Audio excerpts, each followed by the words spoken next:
Y'all come on in, baby. Come on in.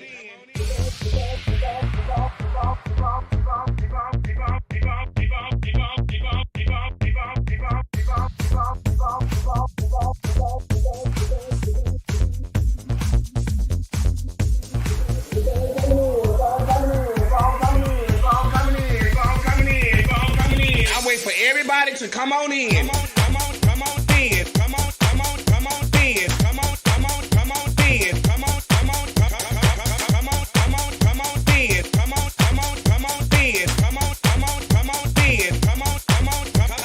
Come on in. Come on in. Come on in. Y'all keep on coming in. Keep on coming in. Come in. Y'all know when I go live. Y'all know I'm gonna go live. Keep on coming in. Keep coming in. Keep on coming in. Keep on coming in. Come on in. That's right. Keep on coming in. Y'all keep on coming in. Come on in. Come on in. Come on in. Come on in. Come on in. Come on in. Come on in.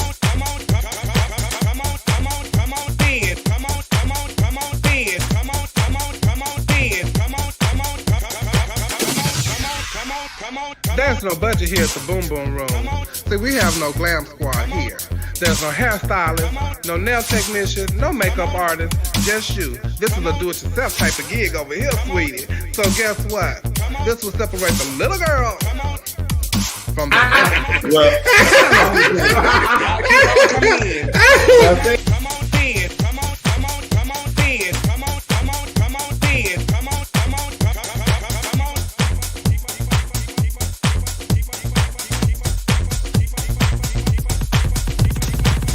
Y'all come on in, baby.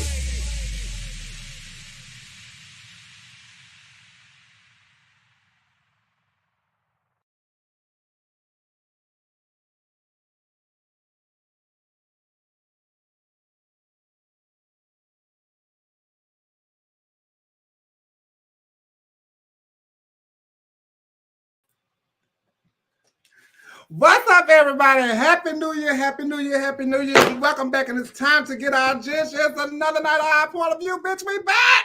Okay. Hey, girl. How you feeling? Oh, bitch, I feel good. I feel good. What's up, everybody? Okay. How y'all doing? How y'all doing? I hope y'all had a great holiday time. I hope y'all had a great New Year. I hope y'all had a great Christmas. I hope y'all had all that, and it is 2023, and it's a new me. Okay, bitch. How about that? Ain't nothing wrong with that. Hey, Coco. How you feeling? Girl, I feel lost in this chair for one. Okay. I'm just say that. Okay. Yeah, okay. This chair was a little. Trail. Yeah, girl, this chair was a little tighter. It's a whole new look. You know, this chair was tighter last year. And what you got your legs crossed in now? I can cross my motherfucking legs, bitch, comfortably, bitch. I got a blouse on that's too big, bitch. I love it, but I love the shoulders. It's cute. I got a decollete, whatever this thing called. That thing right there. Okay. I got some of that going on and all that kind of. Yeah, Jay, it feels good. It's 2023, girl. It's 2023 on our point of view. How about that? Yeah, it's 2023. It's a blessing. It's a blessing. It's good to have y'all back. Please click like, click share, and let the folks know what y'all doing at this time, in this hour. And we glad to be back, child. And you the queen. And I'm the queen. No shade. Yes. You the queen. 2023, you the queen. Yeah, I've ended 2022 with a good bang. Mm-hmm. And I'm going to be the queen until this time next year. Okay. Ain't nothing wrong with that, Mom. You might come running back forward. No, ain't nobody got time for that. Ain't nobody got time for none of that. You know, no ma'am. Bitch, it's over and done. Because no shade, you look rich at the pageant. One and done. Okay. One and done. That's good. So, like I said, click like, click share. Let me put my glasses on so I can see who in here. Hi, Diamond. Hey, sister, please tell me you sent me my favorite. I got a walk to do on the 19th. Hey, D. Hey, Janet. Hey, LeVar. Hey, Justice. Hey, Tony Powell. My birthday twin, Antoinette. How y'all doing? I hope y'all click a like, click a share. Hey, Timothy. And who else in here? James in here. James fucking ass. Dre, D'Amica, Tony, Adrian, Kawanda. Hey, Kawanda Jeff. What's going on down there in your island, honey? So, and hey, you, I love you crew. I'll be in Vegas, actually on the 23rd, celebrating my girlfriend Pokey's birthday party. Me, Frida, and Portia Paris, all of us will be down in Vegas, January 23rd. So we're gonna try to stop by the Westbrook Cabaret. So shout out to Savannah Westbrook down in Las Vegas, and I'm gonna stop by there and say hey to her and party with her a little bit while we're down there. That's gonna be nice. Yeah, it's gonna be real fun. Yeah, you know, Jim. nice. I have to look at my notes and see because things wasn't working right on my end over here. Oh, we Maybe we could scout places for the finale. We could probably scout places for the finale, girl. You know, like the cabaret. Okay. Oh, like the cabaret.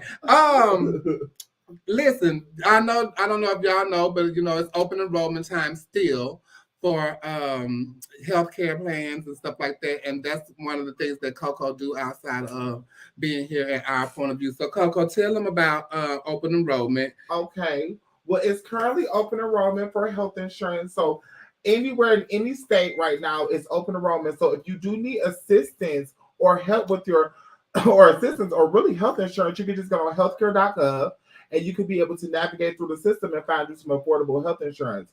But if you are in the Houston area, this Sunday is the last day for open enrollment. So we will be having a mass enrollment event where you can come, get the services, and get the resources that you need. We can get you some insurance for $0 and it's Blue Cross Blue Shield. So just come out and see what you can get if you are in the Houston area. Thank y'all. Love y'all. And let's point of view. Okay, and let's get you some health insurance. Okay. Yes. Let's get you some health insurance because health is very, very, very important. Mm-hmm. You know, and you need to. I was like, what the hell is this calling on me? That's the call. I don't like stuff calling on me. I think. So it's very important that you do get health insurance because you know you never know what could happen to a person. You know, if it happened to me and I didn't have no health insurance at the time, but thank God, God is good, and now I got good health insurance. And if you need that, please hit and life insurance is very important also. Absolutely. And guess what? At the rate that the weather is going, rental insurance is very important. No shame. Yeah, California. I hope y'all got some rental insurance, okay? So you know it's very important that you know that you get this done. Also, shout out to the Mahogany Project. They will be back in business. They was out for the holidays, and they had a gender marker change and name change event last year. And it went very successful. And we got some people that's going to get their names and gender markers changed. So shout out to the Mahogany Project. And also this weekend, I did put the flyer up, but I will be in El Paso on Saturday, and I'm doing a brunch there on Sunday from RuPaul's Drag Race, Alexis Mateo, and some of my girlfriends down there in El Paso. I can't wait. I don't know who's all on the show, but I know everybody will be there. Shout out to Nico Andrews, my nephew Eric, and David. And I will see y'all this weekend. Also coming up is the Empire Pageantry System. And they will be having Mr. and Miss Empire February 5th. Formal its presentation, white, black, and gold. Well, So it's formal wear presentation is white, black, and gold. I'm sure that's what that means. Male sportswear, female gown, and talent and panel discussion. Please see Maya Ross Monroe, Miss KU Survey Classic. And they will be saluting Cairo Braxton Hall and America Demore. Entry fee is, what is that, $30? $50? I don't know what it is. Entry fee is $160. Admission is $30. Oh, yeah. It's just so much going on. It's that sparkle effect right there. But it's also Mr. and Miss Empire Classic is also on February 5th. And it is honoring Alicia Snow and Vintage Old School Alexander. Formal presentation, white, black, and gold, sportswear and gowns, talent, admission $30. There I can see it. Entry fee $150. And location to be announced. And the pageant will start at 6 at whatever location they're going to be at. You know, I'm just saying. And then we also have the House of Jewels, with another fabulous show in Atlanta, Georgia. And they will be celebrating Leo Love Demore's birthday. And Mike King will also be on that show. King Malone will be on the show, hosted by Ava Chanel Alexandria. And it's going to be a wonderful array of entertainment over there. Who else is going to be special guest? That's so Lil Ryan. Yeah, just nice. Giselle Bobby Royale will be on the show, and DeAndrew St. James will be co-hosting with Ava Chanel Alexandria. So that is this weekend, January 18th in Atlanta, Georgia, at the Don Event Center. It is a great show. They really do be entertaining. I love it. I was at the first show once again. So shout out to Diego and the House of Jewels. Right now, let's welcome in our panel. I think that's all I got. But if you want to advertise here with us at Our Point of View, please reach out to me in my inbox and I will send you the information for you to advertise whatever show that you have going on, whatever you want to do, whatever you want to advertise your OnlyFans. If you want to advertise your OnlyFans on Twitter, please no judgment. Please, no judgments on here. Please send us the video so we can so we can test it out. Make sure everything. Make sure it's on the up and up. You know what I'm saying? Devon, I don't know what the prize package is, but if you need any information on Empire, please hit up Maya Ross Monroe or any of those entertainers that's giving up the contest. But so yeah. You would do that. Right now, let's welcome in our panelists. Let's start with Neil Dupree. Hi, Neil. Hello, how's it going? Everything is good. Child, you know when I saw you earlier, I was going to say you cut your hair, but now you braid it to the back. You got new look. New look. I have to braid it to the back sometimes. Okay, so they can hold on to it from the back. Please tell me you got a bun. Yes. Ooh, navigating. Yeah, they got the navigation. You got to guide it, honey. You got to guide it. Welcome in the surgeon. What? Ooh, come on. That's 12,000 right there. Yes, that's you better come through. You better come. That's 12,000 right there. What's up, y'all? How you doing? You straight up stupid. $12,000 face. Shout out to Giselle. I want to give her a little trivia at the beginning of the show. $12,000 motherfucking dollars. Okay, shout out to you. We're gonna talk about that in a minute. Let's welcome in former ruler of the universe and our special guest host tonight, Giselle Russell. Hello, Giselle. Hello. Hi, Giselle. I can't hear. Is it something I'm doing wrong? Absolutely. I can't hear. We can hear you.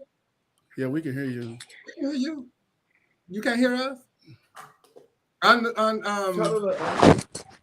Yeah, take your headphones off and see what she's gonna make. Yes. So we got Giselle tonight in place of Dominique. Dominique had a family emergency, so y'all pray for Dominique, and she will be with us next week.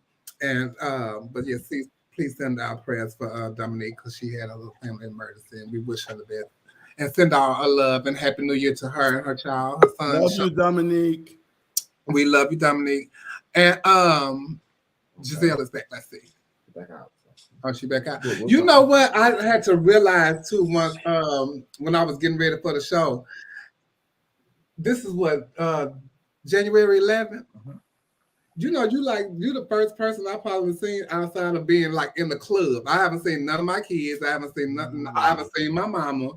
You the only child except for mistress. Okay, yeah. I've been right here in this house getting a sabbatical because my body had told me to sit your ass down somewhere. Yeah, I needed a sabbatical. So I logged off of Facebook, and once I got back from Dallas, working at the Rose Room over the New Year's weekend, because I needed some rest, and I didn't realize how I was going. And one thing I always say, Trent has always told me to get my rest.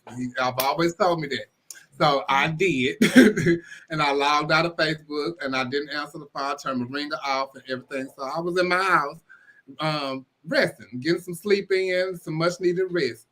So I'm glad to be back and energized. And Neil, how was your holiday? And what you do for the new year? I didn't rest at all. I was out of the country for New Year's. I went to Amsterdam. Oh, that's right. How was that? It was amazing. I'm gonna go back again because I have some unfinished business out there. Please tell me, And church. Like what? I had a lot of fun. I couldn't get to everything I wanted to do in the 5 days that I was there. Can you hear us now? Did you put headphones on? You got headphones on? She can't hear us. Now we can't hear you. No, we can't. Okay. Log out of that completely. Send her the link again, Neil, and redo the link. Okay. Yeah. Okay, so you said that you was in. Did you go to church, Neil? To church? Yes, in Amsterdam. No, but I was on my knees. Hallelujah, amen, praise God. I'm talking about the club church. Oh, yes, I went to church. They got Mary over the bar like this. Yes, I went there That's Thursday night, blasphemy. and I went there Thursday night, and I went there on New Year's night. And you went there Thursday and New Year's? Oh, you had a good time. I had a great time. And when that's why I got to go back in the summertime. So I want to go back to church again. Did you go on upstairs? I went everywhere. Yeah, so church is this club in Amsterdam that I went to when I was there, and if I tell you, they was doing some things in there that they don't do it. It's a club that they just told me about best friends over there in Atlanta. So whatever they doing in best friends, that's what's going on at church. Oh wow. Yeah. Listen though, shameless plug though. Best friend is the place to be on a Friday night. In Atlanta. In Atlanta, Georgia. On Friday night. You must partake in all of his glory on Friday night. You must partake. At best friends. Let me tell you something. It's entertainers, some of the entertainers we know, but it's a different side of them, right? And even just seeing them do their number, how they entertain every person that's sitting down around the line. Man. Oh, they said that's Babylon in Dallas' nickname too. Also, it's a Babylon. Is that what that is? Oh, okay. Well, shout out to best friends. I'm telling you gotta come when you go, Shreya. Trent, what you do for the new year? I went to Memphis. I stayed in Memphis about almost 3 weeks, and I just brought nothing special. I didn't want to travel really, like go nowhere, like on a vacation or anything. I just wanted to kick it with my Memphis family and friends. That's all I ever did. So I got to do that. It's good to be with family. So and let me tell you something. Within that time, we went through 3 seasons. It was spring, then came winter, it snowed, then summer came, then spring. Oh, God damn. Baby. And then y'all right here sneezing, coughing, and doing all the things. I'm telling you. Oh, yeah. Now, that was the worst part of the holiday break for me because the pipes, on Christmas night, the pipes burst upstairs and it flooded all the way out to my unit. So. At your apartment? Mm-hmm. What? Oh, wow. Wow. On Christmas night.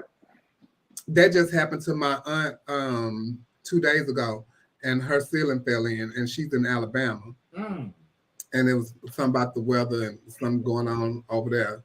Let's see what you see I got going on. She's on mute right now.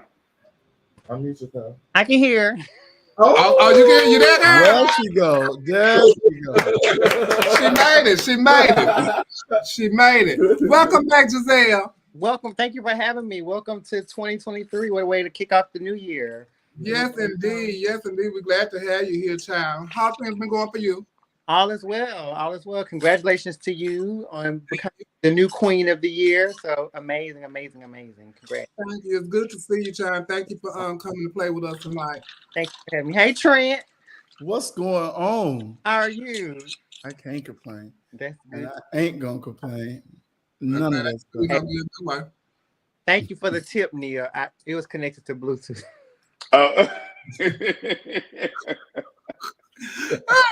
So today, how was your holiday? Work. I didn't do anything. Nothing. Really? Yeah. You have to work. You're a flight attendant now, right? Correct. I am. Oh, okay. So you was working. Yeah, just Was working. all that conflict that was going on with the Well, I work for United, so it was not a part of the Southwest Confloma, but it working during the holidays. It's just a lot because people want to make their trips, they want to get to their destination, and you can only do your part. You know, you have no control of when the plane leaves or nothing like that. So you just have to kind of be courteous and nice. But it was okay for the most part. Yeah. Well, I'm glad you made it through, honey. They had some stuff going on today that was they was go back up and for about an hour and a half today. They say they're gonna throw some things out, but I hope they get it together by the time I get to go to work on Saturday because I don't like all of that. Where are you going to? I'm just going to El Paso, so it shouldn't be so bad, you know. I'm just going across the street, so I should be okay. But happy birthday, D, my friend D's birthday is today. Shout out to him. Happy birthday. So the Golden Globes was yesterday. And this is my first time watching the Golden Globes all the way through, actually. Oh. And I usually like go in and out and stuff like that. But this time I actually sat and watched it because I was prepping for Our Point of View. But first of all, I'm going to say this. I did not enjoy the host. And it was watching him was so uncomfortable. It was so uncomfortable watching, and I can't even think of his name. What is it? Gerard Carmichael. I love him though. I want to have him. And I was telling Neil too when I was watching. I was like, oh, I didn't even know if he was gay, because everything that he said it had to do with being gay or black. Yeah, he is gay, I think. And so I didn't know because I just didn't know. but it just felt uncomfortable, you know, like watching him host the show. And I was like, when did they go? Like, are they gonna pull him, or what? What made them pick him? I don't know. Well, I think nobody else wanted to do it. You know, they had a controversy because they have like no black voters on the thing on their like. Oh, yeah. So then you know they canceled it last year. And now they had to add some black voters, and then I guess you know it was like, okay, we'll just. Well, they was real black and gay this year. Spice said he won an Emmy. That's why he was on the show. Hi, Andy. Welcome to Our Point of View. It's his first time. I didn't enjoy him at all. And when he made that Whitney Houston joke, I was livid. Oh, see, I must have drifted off at that point. He said, "Oh, we at the Beverly Hilton, the hotel that killed Whitney Houston." I was livid, girl. I was. Oh, that's are you serious? He almost took me out with that one. Do you hear me? I mean, I could just imagine what the people. You mean what, Neil? I mean, the hotel didn't kill her. It was the drugs. It wasn't the drugs. It was the heart. The heart. No, Whitney is a touchy subject, y'all. Yes, it is, honey. You asked me, she never did no drugs. Oh, yeah, I'm that delusional. Oh, yeah. Yeah, man. But I was congratulations to Angela Bassett. Oh my God. She looked absolutely beautiful as always. How old is Angela? 65? She looked it in this picture.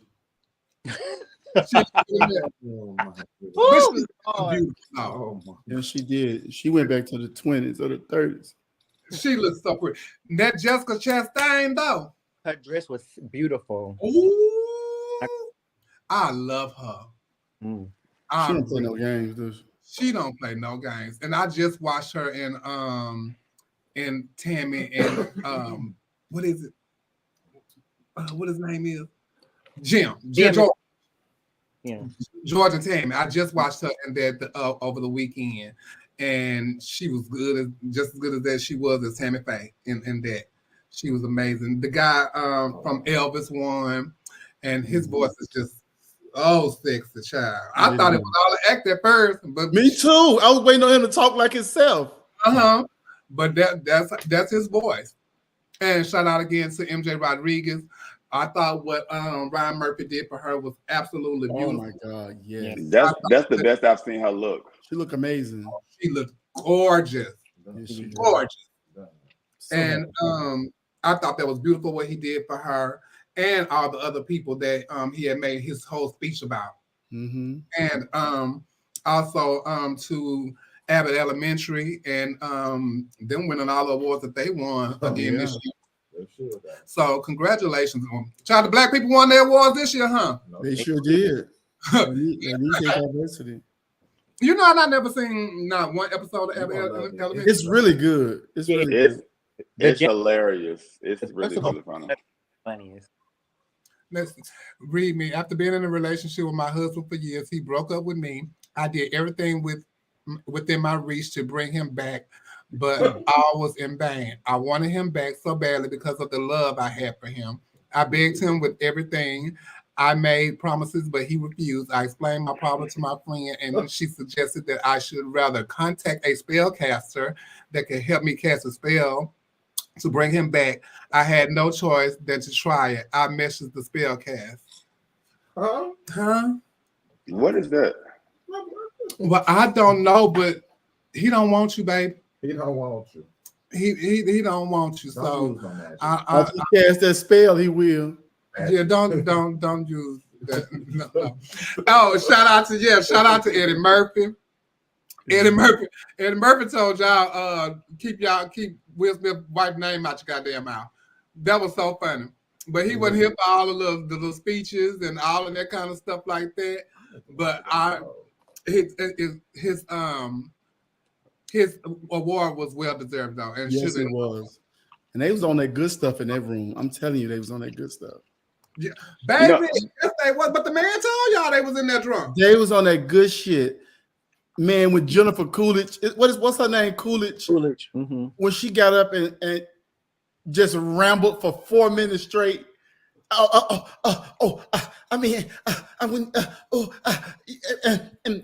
you know, back then, that bitch did that for 4 minutes straight.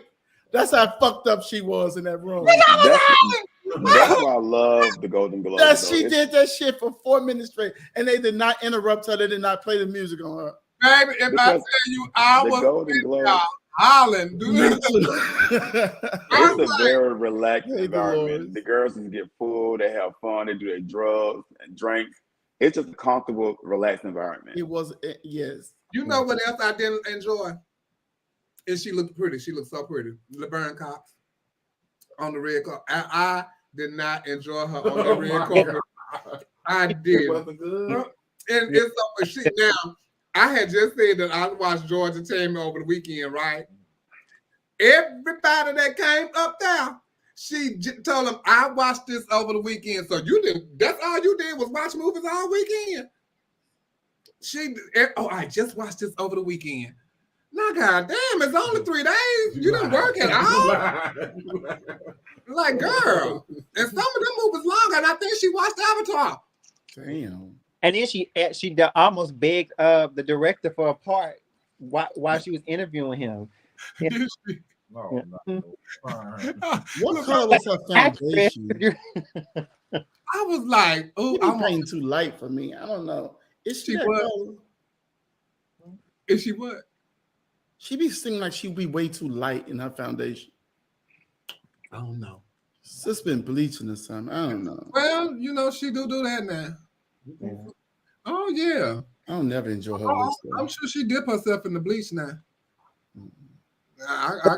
She is from Mobile, Alabama, where I'm from, so that's a good thing. So that's beautiful. Women are doing it for themselves. Anyway, on to the next. So over a couple of weeks ago, I came across a post, and Trent even came across this post, and it was about it was a guy's. If I'm not mistaken, it was the father of this young man. So this was the post. Man, this shit hurts me so bad knowing that I was in the next room and couldn't protect my child.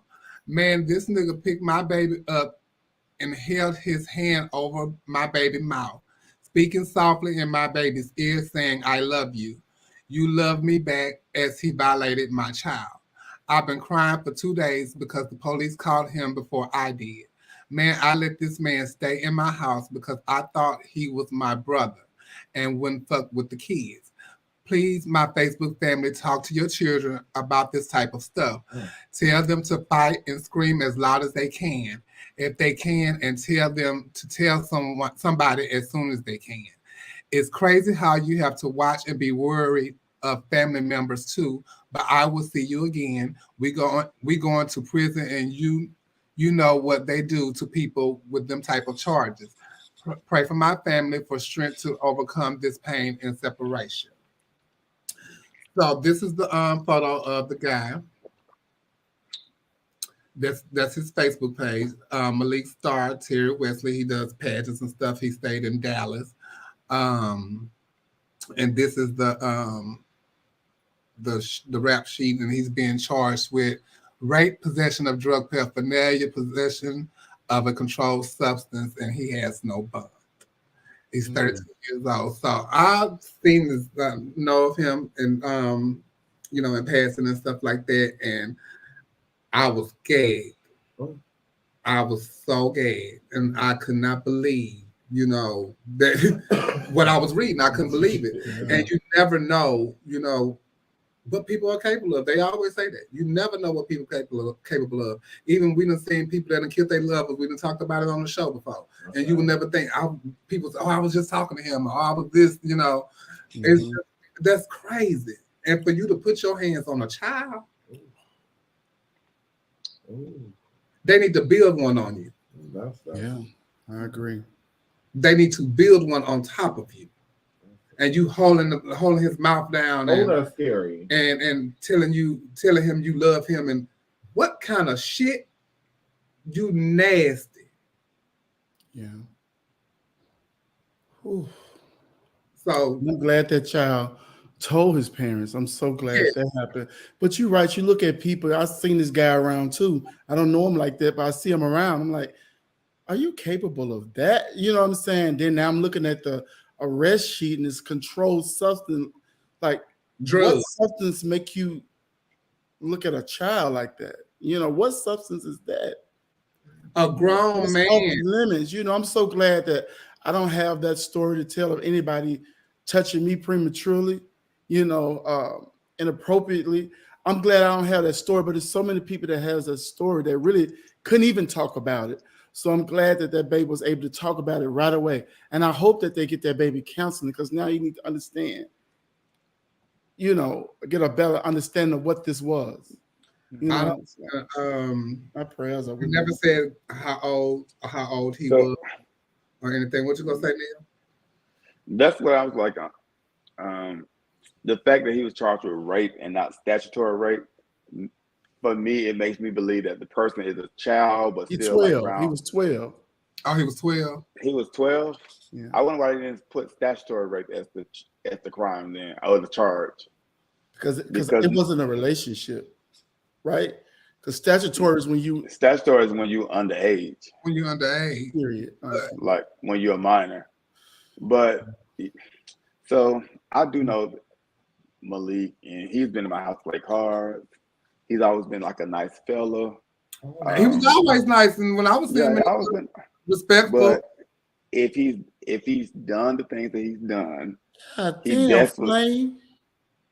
he definitely needs to go to prison for a long time. Because as someone who worked with kids, I just feel it's very icky when somebody does something with kids. Yeah. What do you think, Giselle? I think, well, number one, I think that's horrible that he did that, and I do think that he needs to get some type of help, and it probably happened to him, so he's just doing something that somebody did to him. But I don't think when people do stuff like that, they don't realize the lasting impact that it has on the person that they're doing it to. So now this person is going to have this young child, their innocence is taken. Now they're also probably going to lead to like trust issues. Who knows to say that this child, they may have identity crisis or reality. So it's just so much that you have caused this innocent 12-year-old for a moment of gratification for yourself. And that's just harmful. And I think that he should stay in jail for the rest of his life, because that's horrible. It's really sad, and I've seen people on here saying how they wish they would have spoke up when they were younger, and Plain got kids, and I know people that just recently had babies, and even so watch out for your kids, and listen to your kids, because which is that, Neil? I just feel like when you do certain things, like certain crimes, it's no recovering from that, because that's like who you are internally, and something internally and inside of you makes you want to play with little kids. Mm-hmm. And But so, and watch his actions also, Mm-hmm. because they can start acting different, and you need to know why they acting different. Talk to them. Mm-hmm. Have that relationship with your child, so your child won't be scared to come and talk to you about things that's going on with them in their life. Mm-hmm. And a lot of people are adults in body and adults in age, but mentally they're still 12 themselves, and they carry on and they live like that. So, who's to say that he's probably in his mind, he may think he's a 13-year-old, 16-year-old boy that made it okay for him to do something like that, because the average sane person wouldn't even look at a 12-year-old and say, "Oh, I'm gonna go," and that's like, yeah. So it's definitely something within him. And these kids just being in the building with kids every day. These kids not built like they used to be. Some of these kids are built like they look like they got 24-year-old bodies. So no shame. You got to be really go touch yourself. Yeah, I'm sure you got older. Like it's nasty. But okay, so I mean, but this is not proven guilty yet. It's all alleged. It's charged. So I'm gonna give that little gray area, because allegedly, and if you in jail for it, so to me you did it with no bond. So yeah. With no bond. Yeah. So no, I ain't giving no grace. It's right there. And speaking of kids, Marcy Mogul had made a post a couple of weeks ago, and the post had said, "Don't stop bringing your kids. Stop taking kids to drag shows. That will solve all complaints about exposing kids stuff." So they had different comments about how they felt about kids being at drag shows. Now, one thing with the kids at the drag shows, I don't see nothing wrong with it, but there's a time and place for when you have the kids at the drag show, which is their brunches and stuff like that. Shows that are in the hours of when a kid is supposed to be out. Right. Ain't no kid at no drag show at midnight or 11 o'clock at night and all that kind of stuff like that. And just sometimes not even at the 8 o'clock shows, and there's no kids. And if it is at the ones I've been to, it's probably one or two, if that. But I don't see anything wrong with a child going to a drag show. And I would think as an entertainer, you would know the type of music that you would want to do, that you should do at those type of events or venues during that time. It's a brunch show. Why would you want to come out there? I always say this, when it's a brunch show, why would you want to come out there and get naked? It's brunch. I know that there are things that you can do that you don't have to wear pasties, at a brunch where they serving breakfast and all that kind of stuff like that.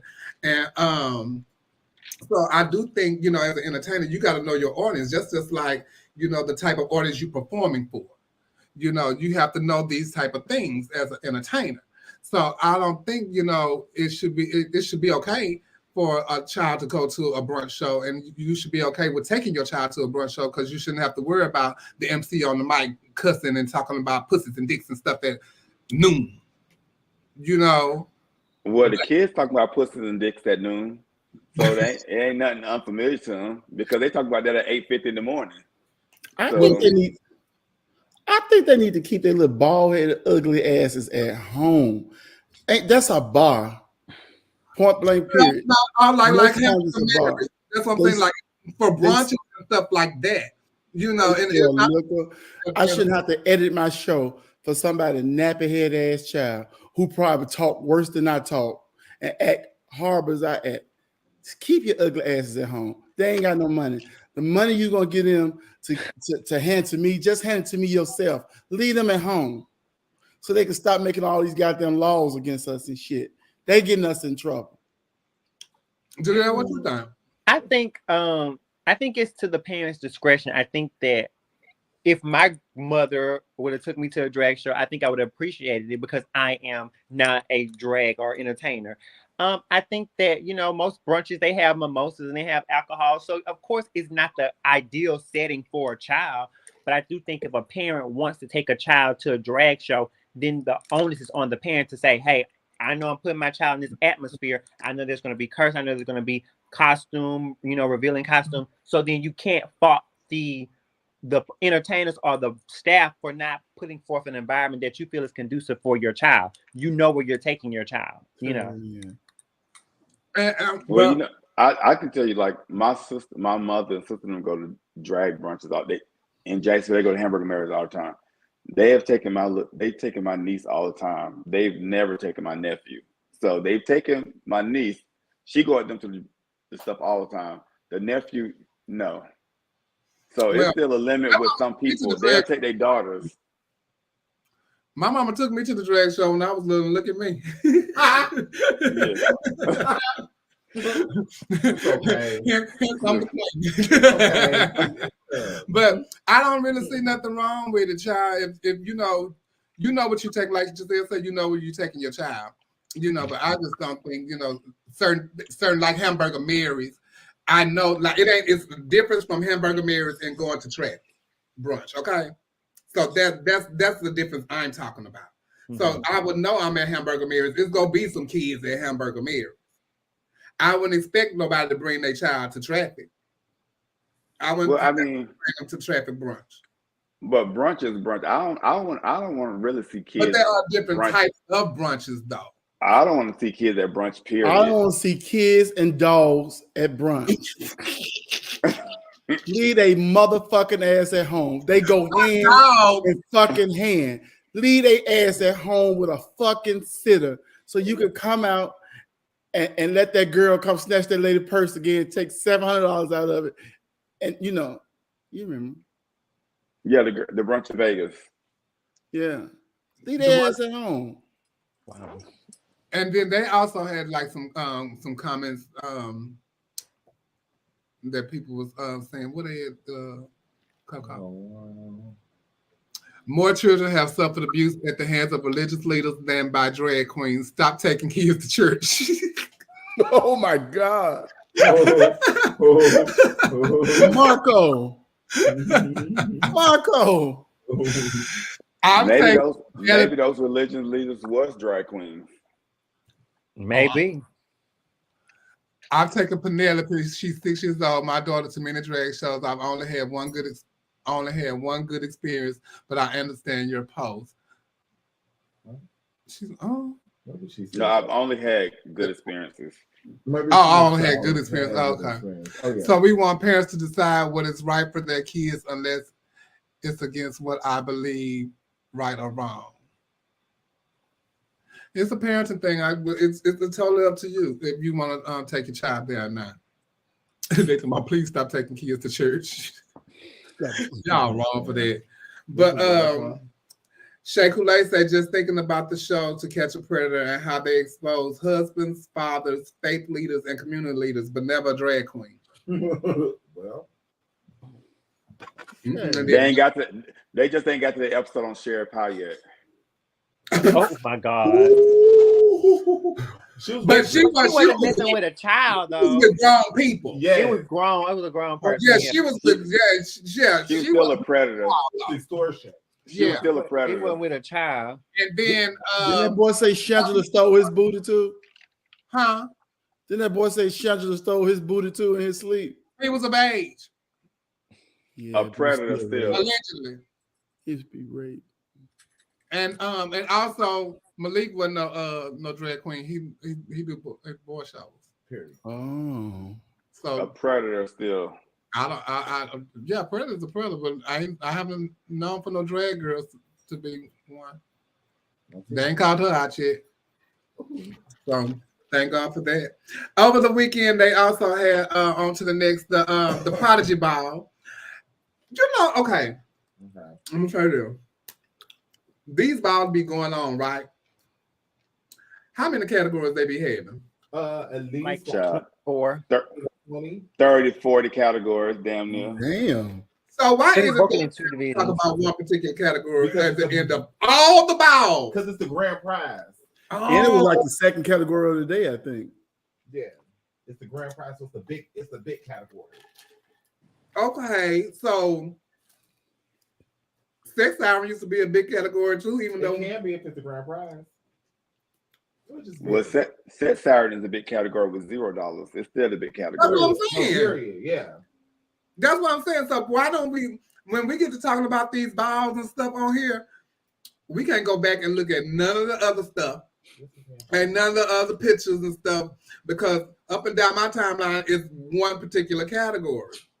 Well, I think I didn't mean to cut you off, but I think people would. I'm new to ballroom, so I'm just assuming. I just think people talk about that one memorable moment in my Neil Boys that they wanted. Like if it was a sex siren who just broke it up, then they would be talking about that. But this weekend it was, Giselle, and she had her, her $12,000 moment, well deserved. So I think that's what people are just talking about it because it was just so memorable and iconic. Yes, it was. They talk other categories too. Yeah. Well, they talking about Giselle, and they talking about the film queen realness categories where they talk about each. Oh yeah. All of them having dicks, Mm-hmm. and you a man too. I have to send you the video. Wait, what did you just say, Neil?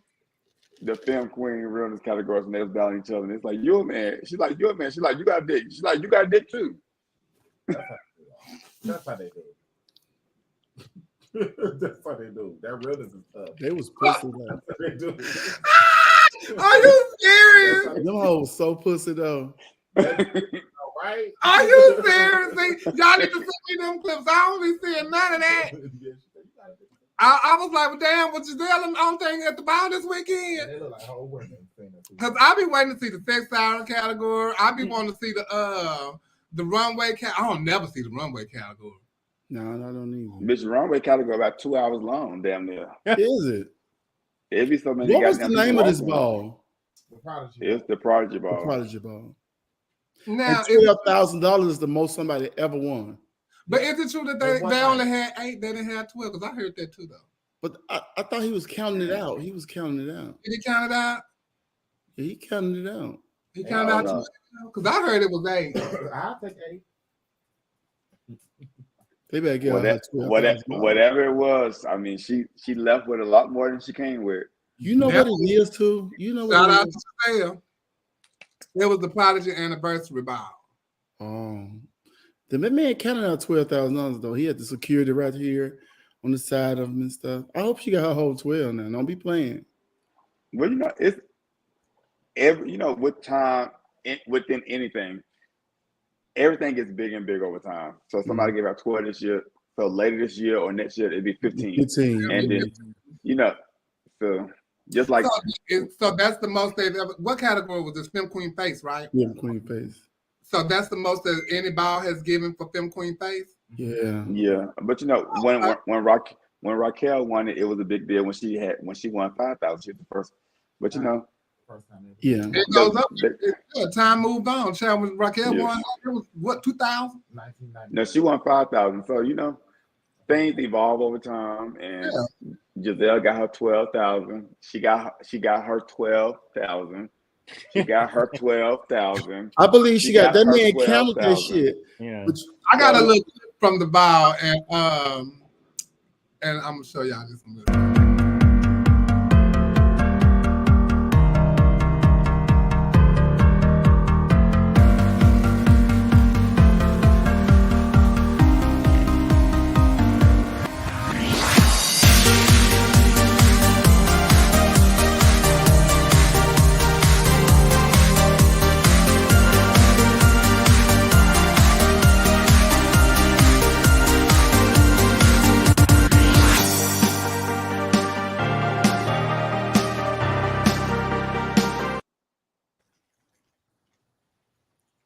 that camera and said, voila.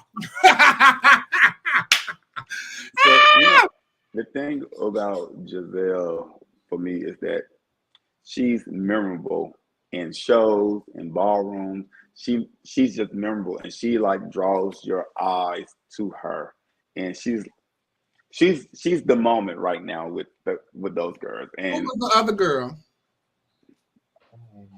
this Alpha Omega, she's beautiful too. The girl who made it to the final round, she's Listen, beautiful there too. was She's so beautiful. many of those beautiful girls. It was a lot of beautiful girls. So many. But the thing that made Giselle stand out, let me tell you about those film girls in ballroom. They live their life as just women, right? So whenever you dress a straight woman up in drag, they can't handle it that well. Because it's so new for them. They fishy like that in their head. See, Giselle has had the grand pleasure of honing her craft on a whole different side. Mm-hmm. So she know how to come in there and slither through and tear them hoes up with stage presence. She had it all that night. Her makeup was flawless. Like, beautiful. Oh my God. Like when she kept turning her eyes. I said, who the fuck? I mean, it's just wrecking my brain. Who the fuck did her makeup? Like, we had some painting tutorials. Listen, she said she painted herself. She was so captivating and who is we? It was awesome. And did you see her kiss Jason on his forehead? That was better than me, honey. Yes. I got my life. That was better than me. I think she's just so alluring. It's just something like very like mysterious, especially that night. It was just so alluring, and like it's just like a magnet. You're pulling you closer and closer. It's like, wow, this girl is really just like so stunning and captivating, and like every movement was just like it just kept getting better and better and better. It was so magnificent. I must say that this was the best that I've ever seen her in the ball. Oh my God. Yes. It looked like this. Now all the stuff that she have done up until that moment, it was very at ease. It was walked through. She wasn't trying hard. She was just walking through with ease. And like what she knew how to do. Everything just. And I said, I wonder who made this gown. I promise you, I'm like, who made this gown? Because she putting this gown through hell and that zipper lasting. You know what I'm saying? Like she laying on the table, sitting down. Then she said it's JD. I said, no wonder. You know, the gown was beautiful. It was. So, she took the night. She took the night. She did. How many girls? So, it was a lot of. And like her collarbone, like all this up. Oh my God! So like soft. It's like it was just like she just rubbed it and like she's like. Let me tell you something. Sticking to me. It's like that bitch had a point to prove. I don't know who she was proving this shit to. Who said what to her? Some bitch had her fucked up or something. You know what I'm saying? Like these bitches really got me fucked up. That's how it was. Coco said she was proving it to Shannon. She wanted her to come from behind. She wanted her to come from behind. That was the point. I love Shannon, but even Shannon got to say, like, damn. Yeah. Okay. That bitch bad. Mm-hmm. I love it. Well, shout out to Giselle and shout out to Giselle. She'll be in Atlanta this weekend for her turnabout show. She's gonna weigh $5,000. So I can't wait to see who takes away that $5,000. That's a flyer. Oh yeah, absolutely. So I know Kennedy is doing it, and it's the whole Neo Dickerson. I saw Neo in there. So this gonna be good. Yeah, it's gonna be good. So I'll get to judge. Neo went to pick up his outfit, baby. Yes, he told them girls, get ready. Mm-hmm. Okay. Trinity coming. Who else is in there? I see Terrence the boy. Jay's doing it. Jason on there. Yeah, that's Jason, Mr. Continental. Mr. Continental, Jason, my judge, Jason. All right, yeah. Cavani Mom. Michael Jackson in there? Oh no, that's Cavani Mom. Yeah. Oh, okay. Psych doing it. Psych is doing it. Who is that with the red hair? You look like Tyra Banks, baby. That's Ariel. She stay here. She's Miss Peach State. Who is that on the end with the blonde hair at the top? That's he one of the dancers. Gorgeous Gorge. I think his name is Gorgeous Montana. He finna do drag. Mm-hmm. So that's Sunday. I'll 7 be p.m. there. at the Essence Yeah. venue. They're giving I'll away. be there. $5,000. I'll be there after I leave Sweetheart because I'll be judging Sweetheart newcomer this weekend, the same night. Categories: best performance, best transition, most beautiful, and first and second place. I can't wait for this. Y'all send us some videos and pictures of these kids, honey. So we talk about this on Wednesday. Mm-hmm. Let's see what they got going on over there. You going, Giselle? I would definitely be there. Yes, absolutely. I gotta go and support. You going? Well, you know you won't be in town. Are you going, Trent? No, I'll be in New Orleans this weekend with my girl Yolanda, so I won't be a part of the festivities. So, I'm gonna go after I leave Sweetheart if it's not too late. Well, y'all make sure y'all send us some clips and stuff for our point of view, so we could talk about it. This next Wednesday. Also, I don't know if y'all some RuPaul Drag Race fans or not, but the show started last Friday. They had a 2-hour premiere, and of course we talked about it last time we was on the show. Sasha Colby's on the show. Shout out to Sasha Colby. Also, my daughter, Mistress Isabel Brooks, is on the show. Shout out to my daughter. My daughter came through blazing, honey. Wow. But my daughter came through blazing, honey, on them girls, honey, and they had told her she had on a biscuit. She said she wasn't going to be around here twisting her ankle, honey, because the big girls have a history of twisting their ankles on the show. So she came with a nail on her biscuit. Remember I tell you, He was slightly elevated. yeah. And I tell you, when she came hard, she told him, she said, I don't know what y'all used to, baby, but you new girls around here, she said, I'm used to performing with legends on the show, like Tommy Ross and Chevelle Brooks, so I don't know what y'all used to, but this is we do drag around here. And baby, she had got them girls right together. Walked through the door, the girl said, ooh, that mistress is intimidating. I said, it's to make up the hair, the body, and everything. You know what I'm saying? The heavyweight champion, my daughter. I watched the show. Did you? And shout out to Malaysia, Babyface, Baby doll. I call her Babyface. From Miami. She in the show doing the damn thing. She kind of act like Terry DeMoore a little bit. She do act like Terry DeMoore. I was so in the mind of her. That was a grown woman here. They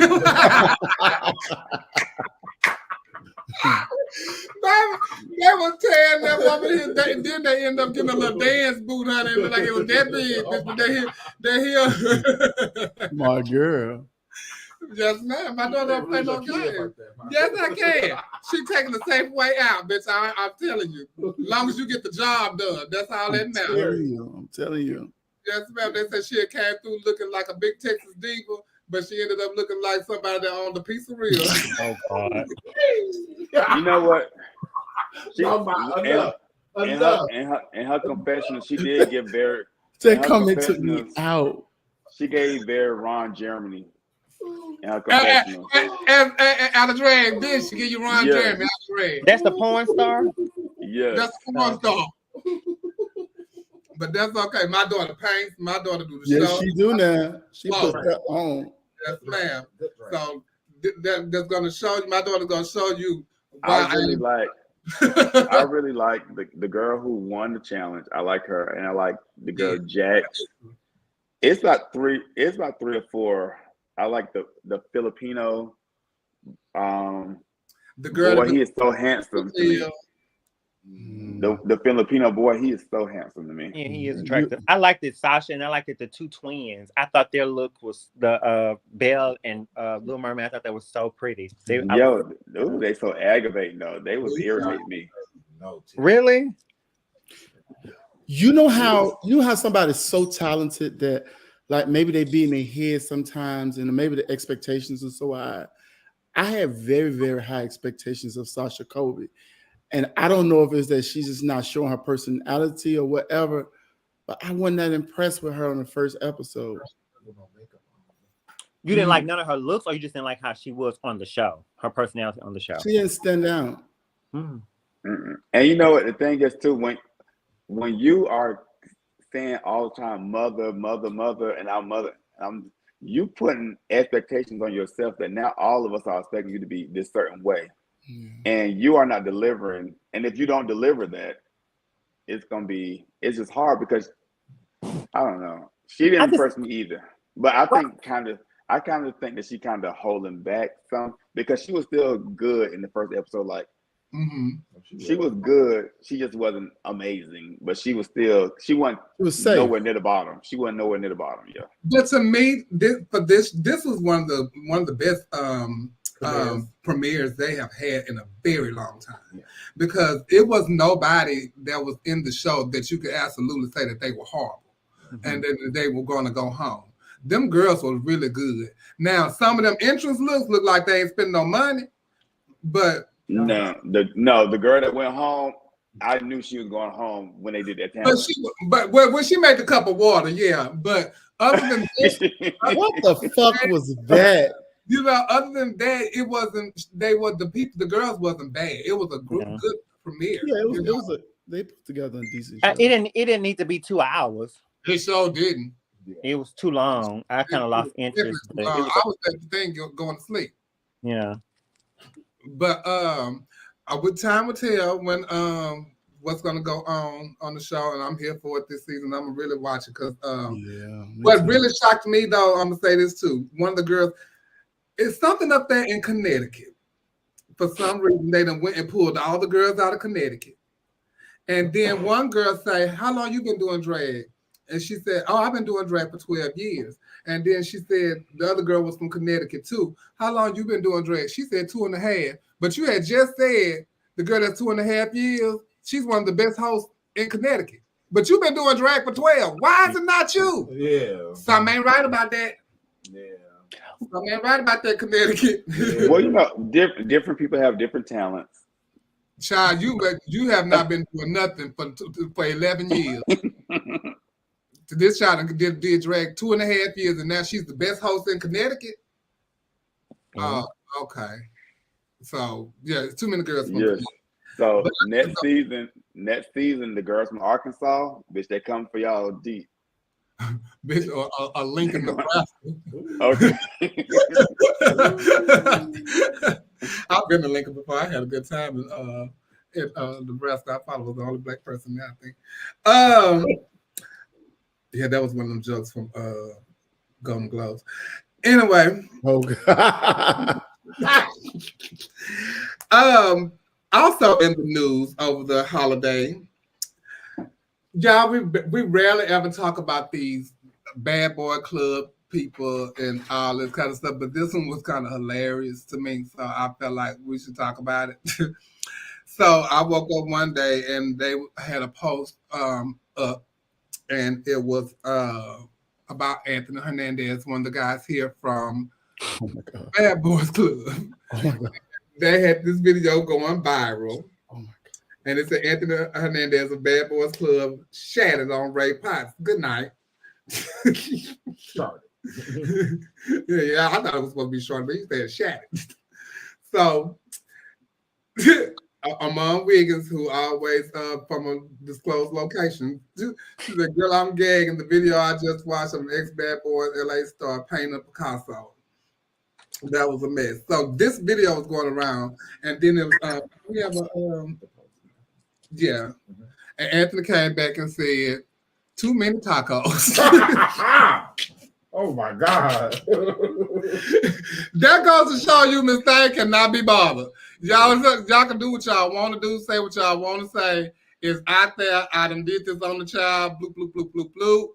And, you know, girl, hey, I'm Latin, girl. I wanted some tacos that day, and I just didn't feel like not eating today, you know. So I don't know what happened, but our water wasn't clean. I got a question. So Okay. Maybe he. So who's at fault? You would say the person who is doing the bottom who is doing it, or the top if they keep going. Which one do you think is worse? I think it's a mutual agreement. But I'm saying, if the top know that I'm messing up and they keep going, doesn't that make the top just as bad as I am? Yeah, that's a mutual agreement that y'all both like shit. What you say, Trent? It just means a mutual agreement that both of y'all enjoy shit. Because you giving it and he taking it. But maybe because he might not know it's happening. But the top know it's happening. Yeah, exactly. So I think the top is at fault. Is far more nasty than the bottom. And did he take him home from the club? Oh, I don't know. But Marcy said he told him that he wasn't clean. He still wanted the fuck. Oh, well, there you have it. Mm-hmm. Well, there you have it. There you have it. He want to lose shit. And sometimes when you want it, you just want it. Talk about shit on the shank. I mean, but what's his name? Ray Potts? Ray Potts. Hey, he was on a pod. First of all, Ray Potts ain't got enough to make you to do all that. Is it because it's the pulling of the air? No, it's because he was shitting. Oh, it's because he was gas. It was sitting right there. Sitting right there. Okay. Y'all even got Jody. You talk about shit happens. Shout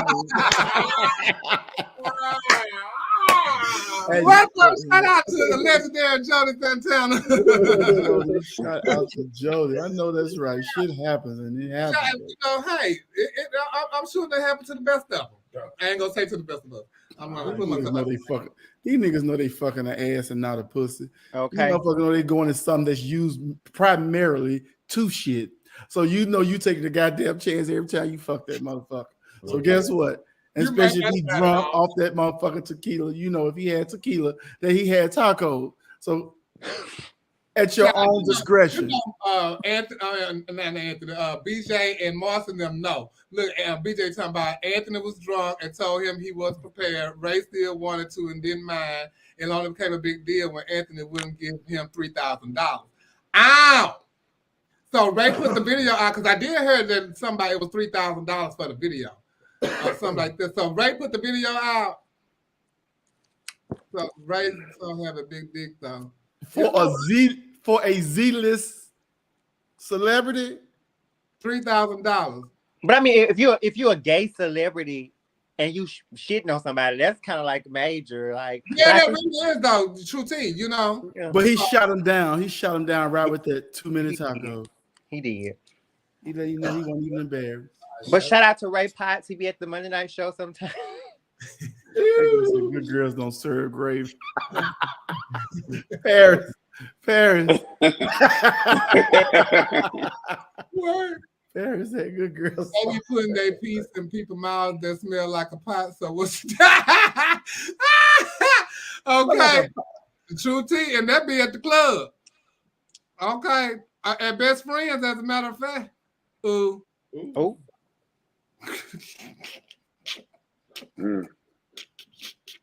Oh, look at Marcy talking about Annie was raw. Well, I mean, Marcy. Please. All that shit way from around here.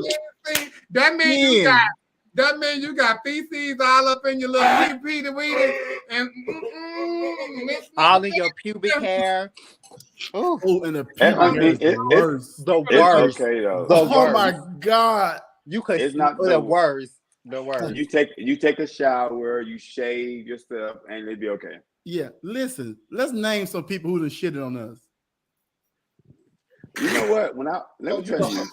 You go first. Let's give us some shout outs. You first. You go first. Your turn.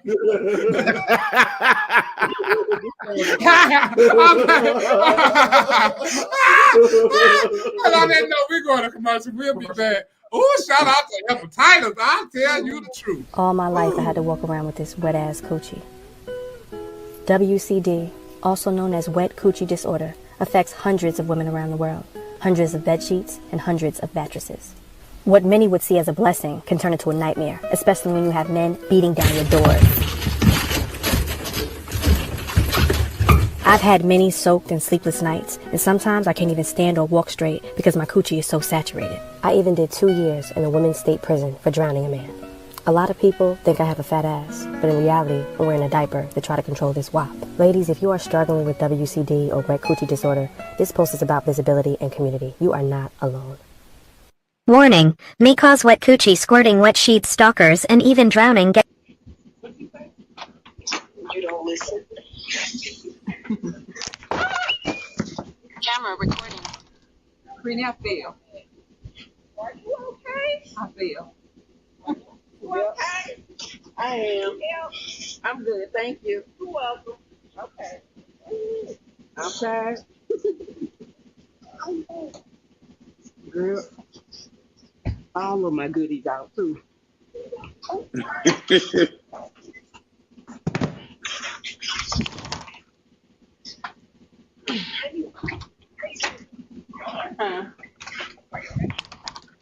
Yeah, happy birthday 2023.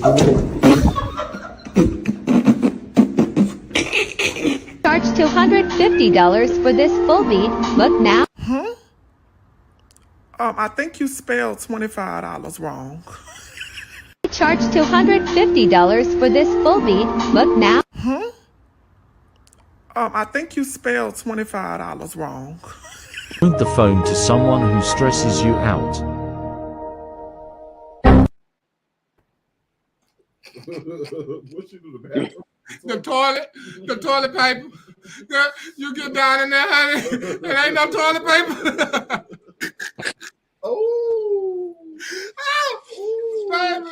But I had to run that back with the $250 beat. That was quite the ugliest makeup I ever seen in my life. yeah, I mean, you on the track now. Oh my I God. love to see them do that from start to finish. Oh, that was so funny, honey. Child Fisher said, "Oh, all my goodness is out." That lady said, "Oh my God, you need some help?" No, I'm good. I'm okay. I'm good. Okay. No, bitch, it's bad enough I feel. Don't be trying to help me up, ho. Hey, you know you better get in this car. She just laid there. You know you better get in this car and fall out laughing at me.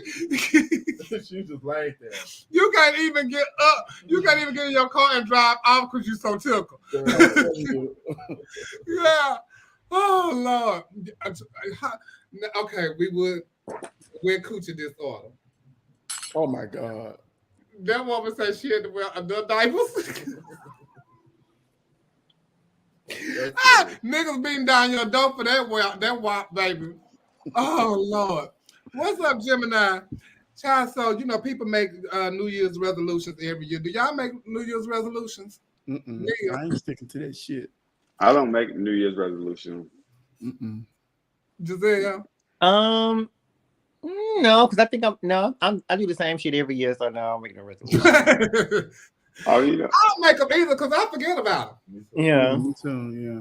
Yeah, like if I'm like making an effort to do better at something, it's not something I'm just saying I'm gonna do better at New Year, like starting January 1st. Mm-hmm. It's just something that I want to improve with myself. You still recovering on January 2nd, 3rd, 4th, and 5th, and you being forgot about the New Year's resolution, and you went I on. definitely forgot about it. Boo, you gotta be Stuff I careful. do- Though. Shout out to Gangsta Boo. Y'all know Gangsta Boo died on New Year's Did she? from a fentanyl overdose, allegedly. Oh. Gangsta I Boo. watched her. What them dollars at? What them dollars at, Trick? What them dollars at? Yeah, she was just on Shout out to Gangsta Boot camp, Boo. marriage boot camp. marriage Yeah. boot camp. One of the white boys. South Memphis legend.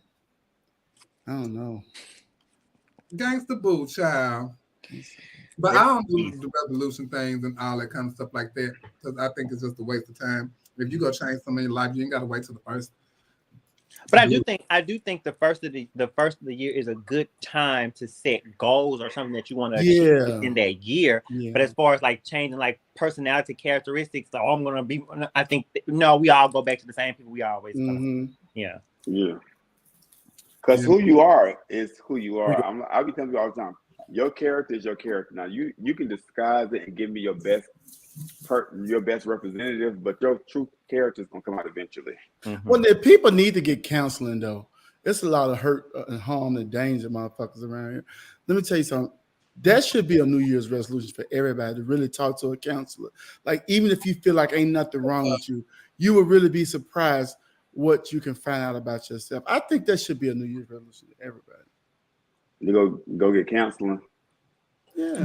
I kind of like agree. Some people just probably need to go just to get out and just talk to somebody else other than someone that they know, you know, just to vent and you know, and get some things off your chest. It might not, you might not think you need it, but once you start doing it, it could help you. Yeah, you'll be surprised what you were really harboring.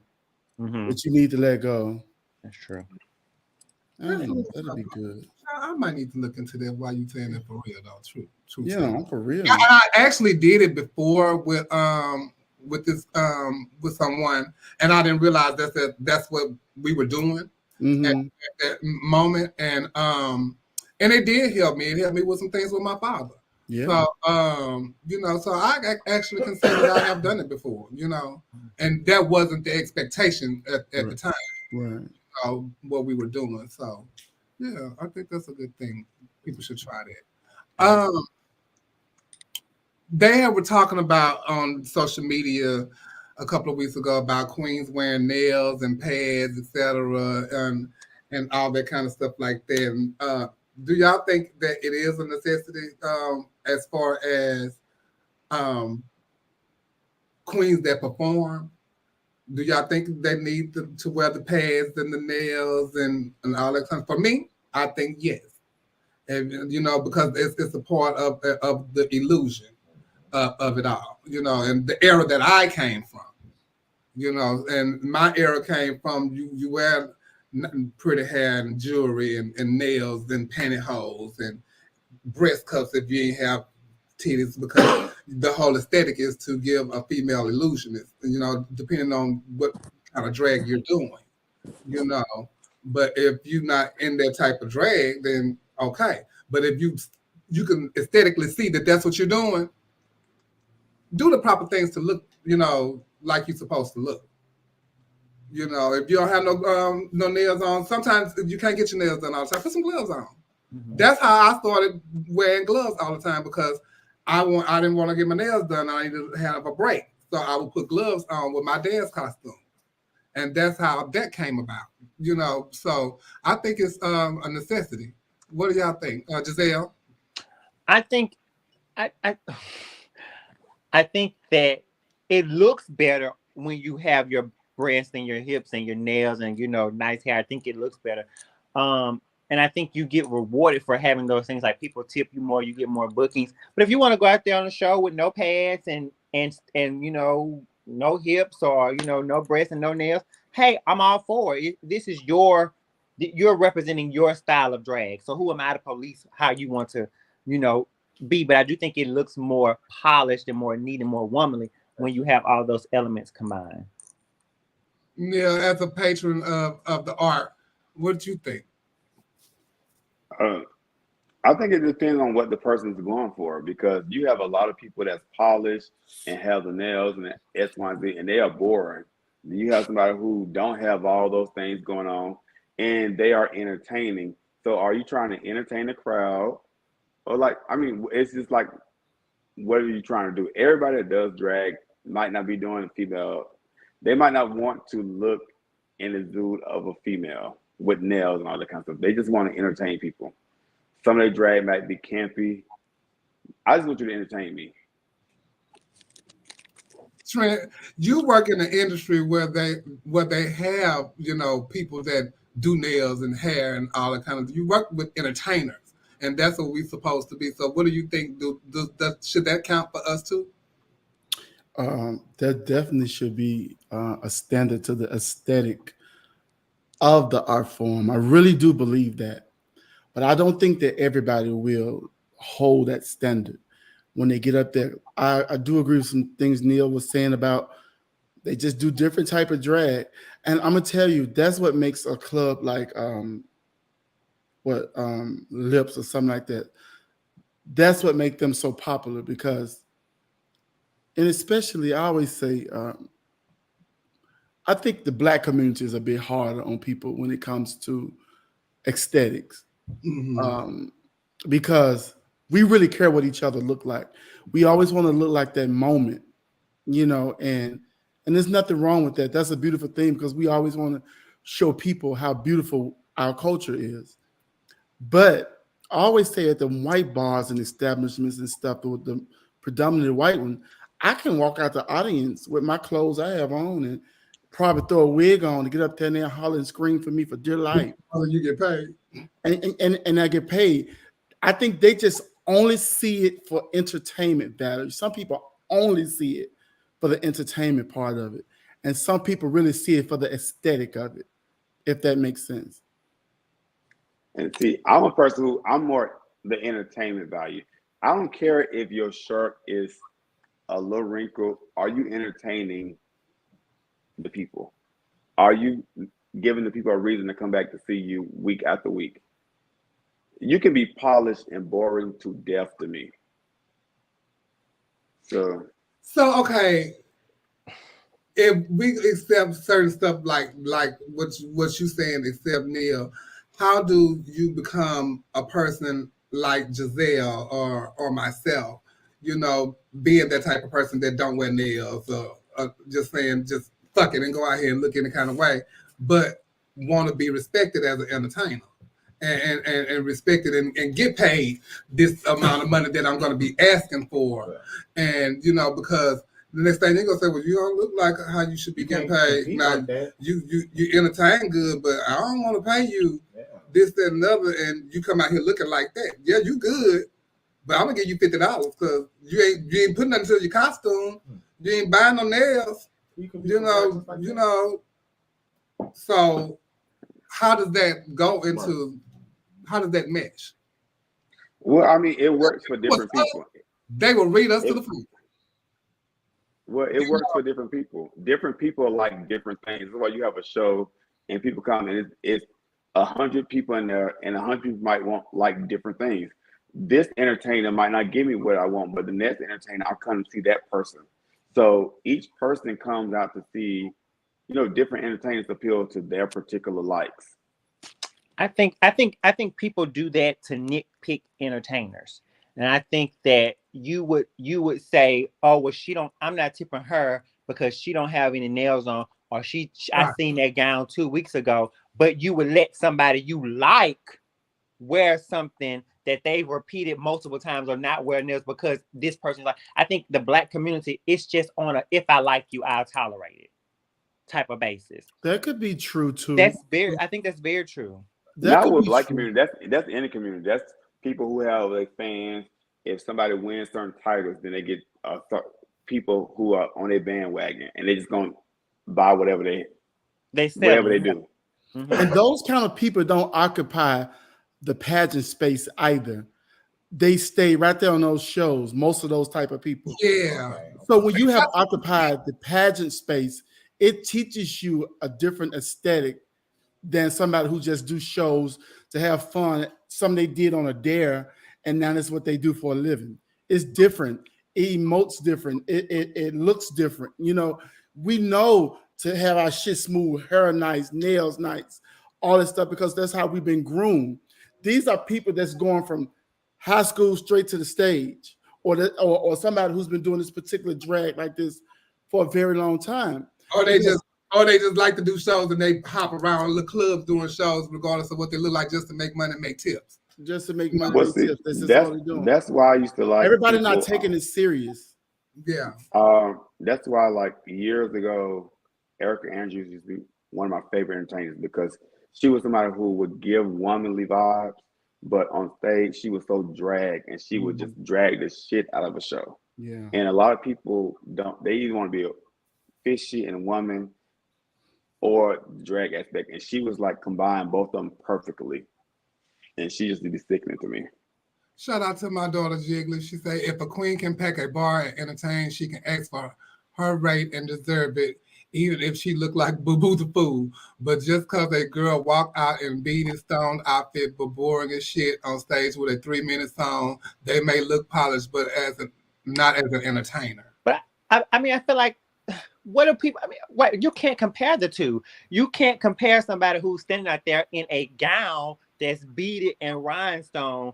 What are you expecting them to do? Are you expecting them to like jump up and down, or like they're in a gown? No. When you're in that, then if you're doing that, then you need to be emoting, and people can stand right there and get paid stupid. You can emote and do it, so you don't have to jump around to get entertained and tipped all the time. Those people wouldn't even be at those type of people wouldn't even be at the bars that we go to anyway, you guys. That's a whole different caliber of people. And I look at it like this: they just want to be entertained, because at the end of the day, like I said, the predominantly white bars They drink a lot. You're performing to drunk people. They wouldn't care if you look like Christina Applegate or Bob Mackey. They wouldn't give a damn who you look like. They just want to scream and holler for you and have a good time. They're drunk. Mm-hmm. So they don't take it as serious. From where we're from and how in our community, it's about being polished from head to toe. And that's it's what it is. My mother and my sisters go to drag shows all the time.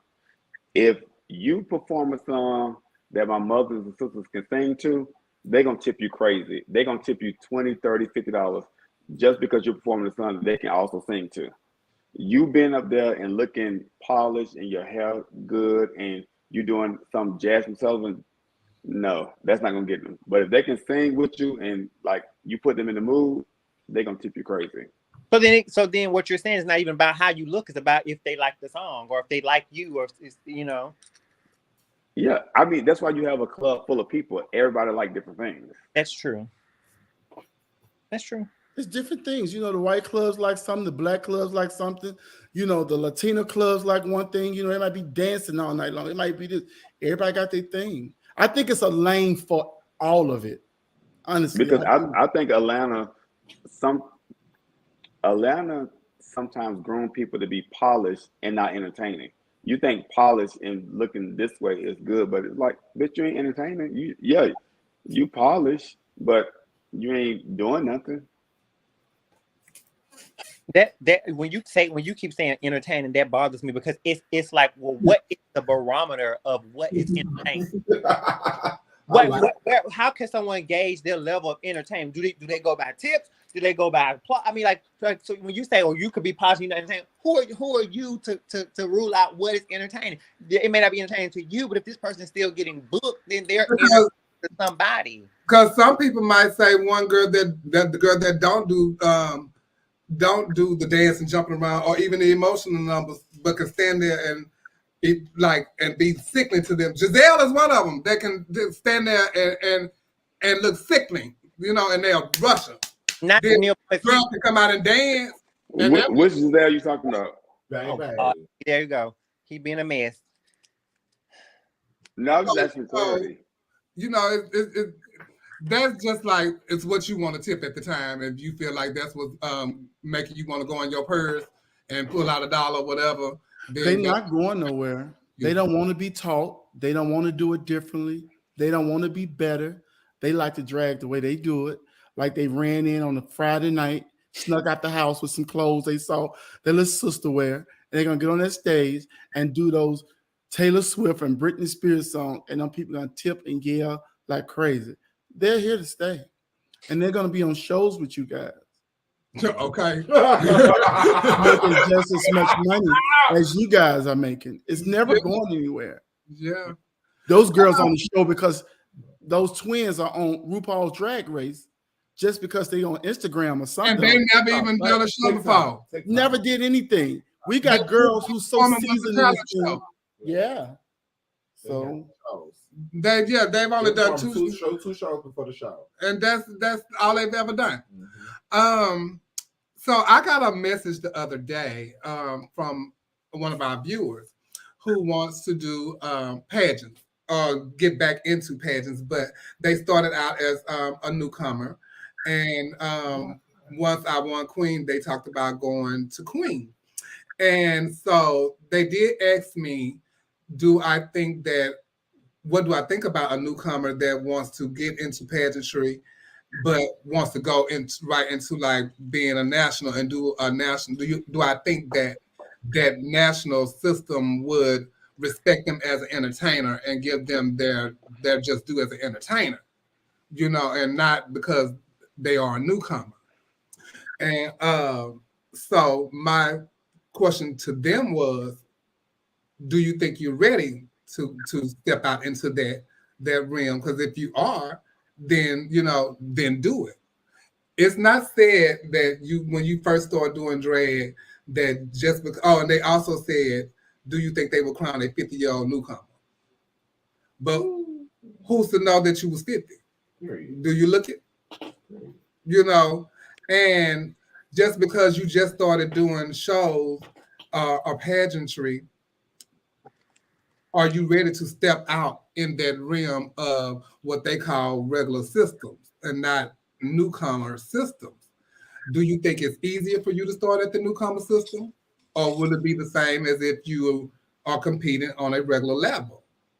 You know, it's all about where you want to go and how you want to start your journey in pageantry. You know, and so Did you say a half a century? Your journey in pageantry. Not half. Yes, I did say they was 50 years old. But this person, now I'm gonna say this: this person don't look 50 though, because and I think they were just being very that way because they're not 50 years old. First of all, Okay. so yeah, they was being very that way. They're just saying like they're an older person. They just said 50 just because, but they're not that. You know, they probably not even 40 yet. You know what I'm saying? But you know, I think if somebody wants to do a newcomer pageant, you are new to the pageant world. So newcomers shouldn't necessarily be defined by age because you're new.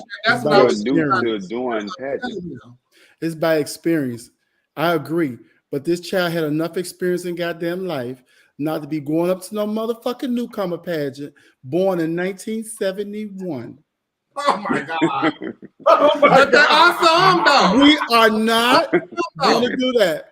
For the viewer who sent that to Chevelle, I want you to know there are pageants that's created equally for you. So, okay, so wait. So they should go to like classic or something is what you're saying.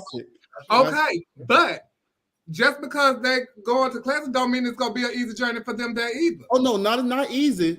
There's some experienced girls over there too. There are very experienced girls, but at least you're feeling great company. I don't feel in great company when I'm talking to people that's 20 years younger than me. So therefore, they don't even have to go there. They can go in great company and go to the regular system too. Then. They can. It depends. Like you said, what they look like. I've never done a newcomer pageant. Yeah. When I got in my first pageant, it was a preliminary. I didn't even know what it was. I jumped right in it. Mm-hmm. I ain't know nothing about no newcomer pageant. The newcomer pageant that we had here was just like we didn't have that. You know, we had one newcomer pageant, and it was Miss Houston newcomer, and Portia, all of them did that. But we ain't had that here. We jumped right into it. Come on, let's go. But just you know, I did a night and I did a pageant. But when people say I just jumped right into it, you jumped right into it, but that don't mean you were successful jumping right into it. No, I wasn't. I got second runner up out of 5 girls though, and I was horrible. So that means, you know. I was horrible, and I won talent. I know that's right. I know that's right. So, you know, I had a 2-piece Mary McFadden on that was too little. Oh, see, you don't even know what a Mary McFadden is. Sorry. You know, there is a space for newcomers, and newcomers should stay in their space until they feel that they are ready to move on. And sometimes that's never. Yeah, that could be never. Sometimes it's never. Sometimes people peak at a certain level, and that's just what it is. I've known people who won all the national newcomer titles, and when they crossed over, they didn't do very well. Sometimes you will peak at your career if you're not that innovative and you know how to keep yourself fresh and get to the next level. Sometimes you can plateau. Stay there. Yes. I mean, I think she should definitely jump in the water. I'm not saying don't do it. The water was cold.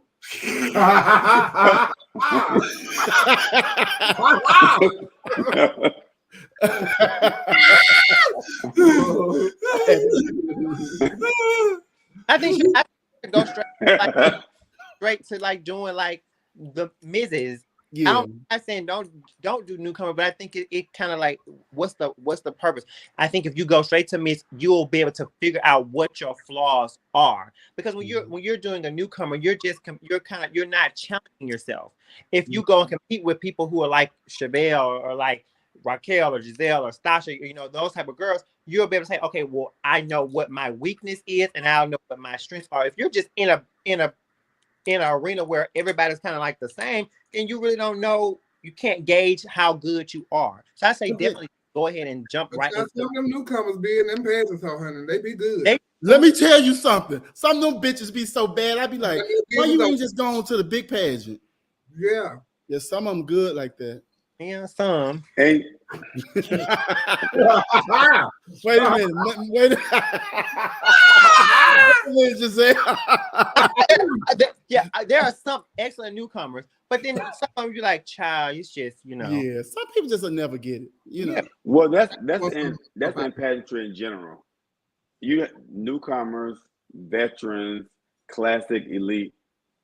You're gonna have those wonks and those bathroom break people that when they come on, you go to the bathroom. So, Like who? Like who? oh, it's a lot. The people that do. Anybody that do what love for baby, I tell you, and what love or take time. Anybody that take time. Anybody that do rhythm of love. Anybody that do Jill Scott, John P. Key. I'm going to the restroom. Even if I ain't got to pee, I'm going to the restroom. So when you're judging somebody who's doing that, do you already just automatically give them their scarf to rip and just watch the rest of it because it's not bored, or you give them the benefit of the doubt to the end? Well, the thing is, I will hope that they know that 1,000 people have done this. So are you doing anything differently with this? Because if not, on most of the score sheets, the originality, that's what you're going to get nothing from. You 1 through 5, what you give them on originality? I'm giving you say, wait, she did what love. And what I tell you, daughter, but you did good. But what I tell you, get out of there. Let me tell you something. I don't know. Have y'all seen like some newcomers that are in there now? This is even off, but they've been there for a while and they just won't leave. Well, it's not that they won't leave. Maybe they don't feel comfortable leaving. But yeah, there are newcomers like that. Damn, Terry Cantor wore you out, Nia. That's why you shouldn't be. Child. Terry, you should be judging the first motherfucking place. Child. I'm not bothered. Yeah, I judge it like it's my first time seeing it. But let me tell you what I like about gospel. There was a boy at Victoria. He used the mic to do his gospel. It looked like he was singing that song for real. He was emoting the spirit, right? I hate gospels that are just performances because I feel like gospel is a part of our heritage. So if you up there singing to me a song about God has moved mountains for me, and you stand up there just performing, I'm supposed to feel like that song you talking to me. He must move the mountain for you. He just made a way out of no way for you. I need to feel that. And see, that's when I see people do gospels that have seen other people do gospels, and you doing the same moves that them people have done. How you supposed to make me believe these words? I gotta believe them words. But I just seen this person perform this song, and you doing all of their moves that they have done because you done studied them doing it. Right. You know, that's why I don't. And I think, do y'all think that gospels are sometimes, but either way out for some people? I think gospels are definitely. I think so. Absolutely. I think it takes a strong entertainer to do a gospel because, like you say, like y'all say, if you're not feeling the words or the lyrics of the song, you're just up there moving your mouth to words. Anybody can come out there in a circle skirt, circle satin dress with a little gospel wig on. Yeah. What's that be about? Everybody have the same, this is 2023. Everybody has the same look from the 1990s. The same Jasmine Bonet swing lyrical. Like, oh my God. Speaking of Jasmine, she one of the ones who make me feel gospel. When I see her do it, I'm like, oh Lord, I'm about to count my blessings too. I'm about to lay my burdens down too. You know, she make you feel that. I love that. Giselle, be careful saying that because these girls who ain't never won no titles, they might say something about you because Terry and Kenya, who ain't never won none, they want to talk about me judging. Well, I just gave my opinion about gospels. I don't do gospels. Nobody's ever seen me do a gospel. I probably would never ever do a gospel. And I think that because I don't emote. They say you doing what love for Continental. See. Work on it. But I'm just saying, like, when is that gonna evolve with the and everybody got on black? It's always the puppy sleeve with the circle skirt. What church I went to and they got them on? Even Dorinda them wear some ugly stuff. And y'all can all that just be church stuff. But I think when it comes to pageants, because I can look at both sides of it. I think when it comes to pageants, we as entertainers, we do what we know what works. The formula has been proven that this look works. Let's stick to the formula. And I don't think because nobody has branched out or won outside of that little formula, people are scared to take risks. Yeah. I ain't never seen you snack. I believe I it. ain't never snacked on the show. I'm snacking in a motherfucker on the show today. The whole night. Actually, we never seen no Savannah Westbrook do no gospel. I was in Savannah do gospel. She do a gospel all the time. She got Gospel Wednesdays, I think it is. Oh, okay. I need to watch her. I ain't never seen that. Oh, and she do all well love. The Lord has for me. Oh yeah, she do. But people from stepped in the water and the water was cold. I feel like people.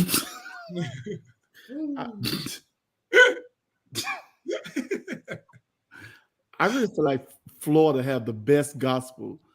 I was about to say that. Tatiana. Oh, Rella. Rella. Oh my God. Yes. Rella, like she be singing them words for real. But see, Rella have her own style of gospel too. You know what I'm saying? Yeah. Rella had her own style, and people would like bite that style. Yeah. Sheena had her own style. People would bite that. You know. So that's what I'm saying. When I can see like the influence that these girls had on them, but make it your own. Make it your own. You don't got to do the same movements that those girls do. You know. Sort of like when. I have people don't know how to make it their own and do every move that Rella have done. Yeah. I have went to pageants in that town that Nicole did the Nice Light went out in Georgia. People have just taken that from the Continental DVD and have did that, and they've did the same way she's done it, and I mean, it's just a fool. I mean, you hear the people applauding on the DVD that they're not applauding to you at all because you can't emote like that. Yeah. Well, her and Miss Thing from DC. You do have to do it different. And a prime example of that is when Jasmine Bonet redid Big Timers from some Tasha Long. It looked like two totally different talents. You know what I'm saying? Mm-hmm. Same song though. You know, you have to get creative out here. That's why I don't see a lot of new stuff no more. But I still love pageants. I go to any one of them motherfuckers. Moving on. Krishan Rock and Blueface show Crazy in Love has been in the news lately and on Instagram and all of that. What some people feel is a toxic relationship. Have you ever been in a toxic relationship, and when did you know it was time to leave? First of all, okay, so they should a toxic relationship, but I do know when it's time for me to leave the party though, and that's when we are losing interest in each other. Mm-hmm. You know, and it doesn't seem like it's fun anymore or enjoyable to even be with you, and you make me feel some type of way when I see you, and it ain't a good feeling. So that's when I know it's time to leave the party. And but I don't even know who these people are, but they are on my Instagram. Well, I tell you, their show is something different. They are cuckoo for Cocoa Puffs. And when they say Crazy in Love, Krishan and Blueface, they are cuckoo. They are very toxic to each other, but they love each other. She got a whole missing tooth. And she won't even get a new one because she know he gonna smack it back out. So then she ain't even waste her time. Keep going back and forth. Are you serious? It's that hole that big in her mouth. My cousin them just asked me about them. They was like, "Oh, we couldn't wait to get you. You know, we know you do the show, Our Point of View." And that's so funny that we're talking about this now. So they're gonna see it. And I'm like, I just see them on Instagram, and I don't know what it is, because I think it's. I watched a couple of videos of them, and I'm like, they stupid. I don't want to watch that. Well, I tell you, I'm addicted to that show now because I was like, it was horrible. But when Blueface hit her father. Oh my goodness! They show is toxic on the parents had started getting into it. They got into it with each other's parents, right? He knocked the shit out of her father. Her father was bleeding hair all over the place. Her father was checking him like, hey, why you don't mistreat my daughter? Her whole family was like just attacking him per se, and the father like pushed him or punched him, and then Blueface knocked him in the head. Oh well, he was defending himself. So, this is a show they got on regular TV or on Zeus. It's on Zeus Network. Oh, well, anything on there ain't never about fighting. But you know what? But their show, I'm sure people at VH1 and somebody's very upset because they should have had that show on VH1. Their show is very good. That's because we love seeing toxicity. We love to see toxic people interact and stuff.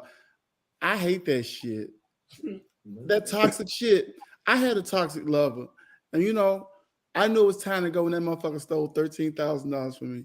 I knew it was time to go. So yeah, you supposed to. Did you get it back or? Girl, please, that shit was gone. All at one time. Planted a break-in, act like it was a break-in, and I was out of town. I said, you know what? Okay, all right. So I knew it was time to go. But I hate that toxic shit. But let me tell you something. Have y'all ever dated somebody that? Who was it? I can't tell you who it was. Have you ever dated somebody that's used to being in toxic relationships and you try to treat them well, but they don't like that because they're so used to the toxic? Yep. I've seen that happen. Yeah, that's me. I've seen that's me. Some people operate under that though. Mm-hmm. I've seen that happen before. And you try to talk to them and you try to make it work and it just don't work. And it don't work because they ready to fight. All you gotta do is say, hey, what the fuck you say hey to? Yeah. They're ready. And they love that. Yeah. They ready to fight. And I hate that for some of my friends because I done seen that happen to. They want to go through your phone. You text your mama at 10 o'clock at night. Yeah. But I think relationships are hard because what people fail to realize is that when you're dating, you become, I don't want to say one, but your mind, you no longer have control over your mind or your thoughts because you sure do, Katrina. With that person, what they're doing, how they're doing, who they're doing it with. So it's a very like weird situation to be in. It could be blissful, but it also can be very like traumatic and toxic. If you're with the wrong person, even if you wait a minute, relationships are hard. Look at her, Maya. Maya said she in one right now. Get out! Get out! She said, but some people get their rocks off like that. Oh, so you like Neil? Yeah, let me tell you. I get into a fight and start fucking. Ooh, and everything's supposed to be all right in the morning. I've been there. Babe, I can't stand that shit. Okay. I want my peace. Recently, Todd Chrisley and his wife were sentenced to prison, and Jen Shaw from the Real Housewives of Salt Lake City has been given 6.5 years. Do you feel it's a lot of pressure to maintain a certain lifestyle when you're in the public eye? I think it is. I think it is, especially with them and they and the life that they live. I think perception to them is everything, and how people perceive them and what they look like is everything, and so I do think being in the public eye sometime can have an effect on people, even in our community. You want people to see you as a certain type of way, and you might not want them to be all in your normal everyday life. And because a lot of people always tell me, well, I want your life. Your life seems so much fun. Child, that's Facebook. If I sit there and tell you every single thing that go on with me, like some people do on Facebook, which is draining, that you'll be like, child, she can know my damn nerves. Because that's what I say about some of the people that be putting their business on Facebook every waking moment. She can know my damn nerves. Like, ain't nothing never going right with you. So, what you see on social media is not always what it is. And so don't think everything is blissful. That's just like how when I had to take the moment for myself last week. You know, everything wasn't blissful. You know, but that's none of y'all business. It's like you was beating us. The thing is when you do that kind of stuff, when you portray a certain lifestyle on social media or in real life or whatever the case may be, you have to keep that lifestyle up for people. And that's the hard part, keeping that up, especially when you know you're doing things illegal or not. I mean, you're just not doing things the right way. And it becomes very hard to keep that lifestyle up because if you go down, those people who was praising you, a lot of times those people gonna like, okay, they're gonna forget about you, or they're not gonna respond to you, or they're not gonna write you, or they're not gonna do a lot of things. So, and it's funny seeing certain people in clubs and how they act and stuff, and then when you get to them outside of the club, or you go to their house, or you get to see them on the road. No shame. You know, it grinds my gears. I don't even want to eat at your house. But it grinds my gears when I see people on social media. These girls on social media who are real fab and want to wear labels, and then you get to the club and they ask you to buy them a drink. I don't like that. Well, I mean, I don't think that. What I mean, come on, Neil. I said. But all the time, all the time. I know some all the time girls that's very that. Yes. If I'm at a bar, I would ask you to buy me a drink. I don't drink, but I would ask somebody buy me a drink. We sitting here chatting. Well, Giselle, that don't mean I first off said grinds my gears. That grinds my gears. You did. Okay, you did. I think a lot of times I always said though, a lot of time perception is reality for a lot of people. They care more about how people perceive them than anything. You know, and unfortunately, especially in our community, we judge people by what we think they have. We start prioritizing them according to that and putting them in certain classes and stuff because there is a such thing as classism. And I think that we do that a lot in our community. So, oh, Miss Chavez, that bitch wear nothing but labels and this, because you become that girl for labels, or Neil become that guy who always got a sickening car, who had the baddest jewel. You know, you become known for that. And now everybody want to reach that status because they put you, you know, in the upper echelon. But I think I read a book on human behavior one time, and it talks about everybody want to feel important for something. Everybody wants someone to know their name. You know, I don't care how big or how small. You know what I'm saying? You want to be known as Giselle. That's a form of Miss NBU. Whether you say it or not, that's what's going to happen. Neil, the guy that's who climbed up very high in his school. He's doing an amazing job in his school. You know, we want to be known for something. And I think people keep up facades to want to be known for something because a lot of times people don't know their potential or have never reached their potential. So they use facades to make themselves feel bigger than they really are. Everyone, I was telling a friend of mine today about the shows and stuff here in Houston and how we don't really have a black showcase here or a black show, period. You know, and they have that in Dallas, they have that in Atlanta, and we're supposed to have that here, but we don't have that. But all the girls here want to be socialites.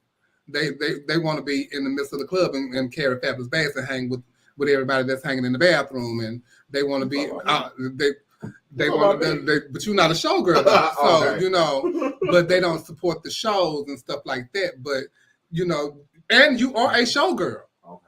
You know what I'm saying? So I don't understand like how you don't get your people to come and support you when you're on a show. Mm-hmm. You know. But you can sit up and be fabulous and sit amongst them and carry the fabulous bags and the nice shoes and wear the what they think is designer stuff. Mm-hmm. But that is not designer. Because I don't know, none of y'all with the Chanel bag should be having one. Well, I think people who want to live a certain lifestyle, they're constantly trying to impress people who will never be impressed by them. You're trying to somebody who could pay you, who don't even think about you. You're out here breaking your neck trying to live a lifestyle to fit in with these people who still don't want to hang out with you. You know what I'm saying? So they're constantly chasing something that they're never going to attain. And I hate seeing people want to live this Instagram lifestyle, but it's when you really get behind it, it's not even really worth. Because I've seen a lot of people on Instagram, beautiful, fabulous, and then you see them in person, you be like, what? Girl, yeah. And that's what I'm saying. I'm up in here breaking my neck, feeling so insecure about how I look because how you look on Instagram, and then I go and look at you in person. I'm like, girl, you can't be serious. You know the craziest thing is that how hard people believe in filters. Ooh. They know it's a filter, but they still believe in it. They psych their mind that hard. You know, a lot of times, because a lot of times when people acting grand too, it's because it ain't even got nothing to do with nobody but themselves. They're trying to take themselves out of a place that they know that they're really in. So in them moments, they need to feel as big as they can feel, because in that moment, somebody at the club saying that's a bad bitch. They may not, she knows she ain't bad. And he know he ain't bad. But for that moment, you ain't even got no what baseboard. You understand? Stand with somebody. Stand with somebody. You shopping at the secret boutique. You riding on the passenger side. The flea market. You Uber to the club. Taking pictures next to a BMW that just happened to be in the parking garage that you just going to your Uber in, but everybody know you ain't got no BMW. Get out them people's car.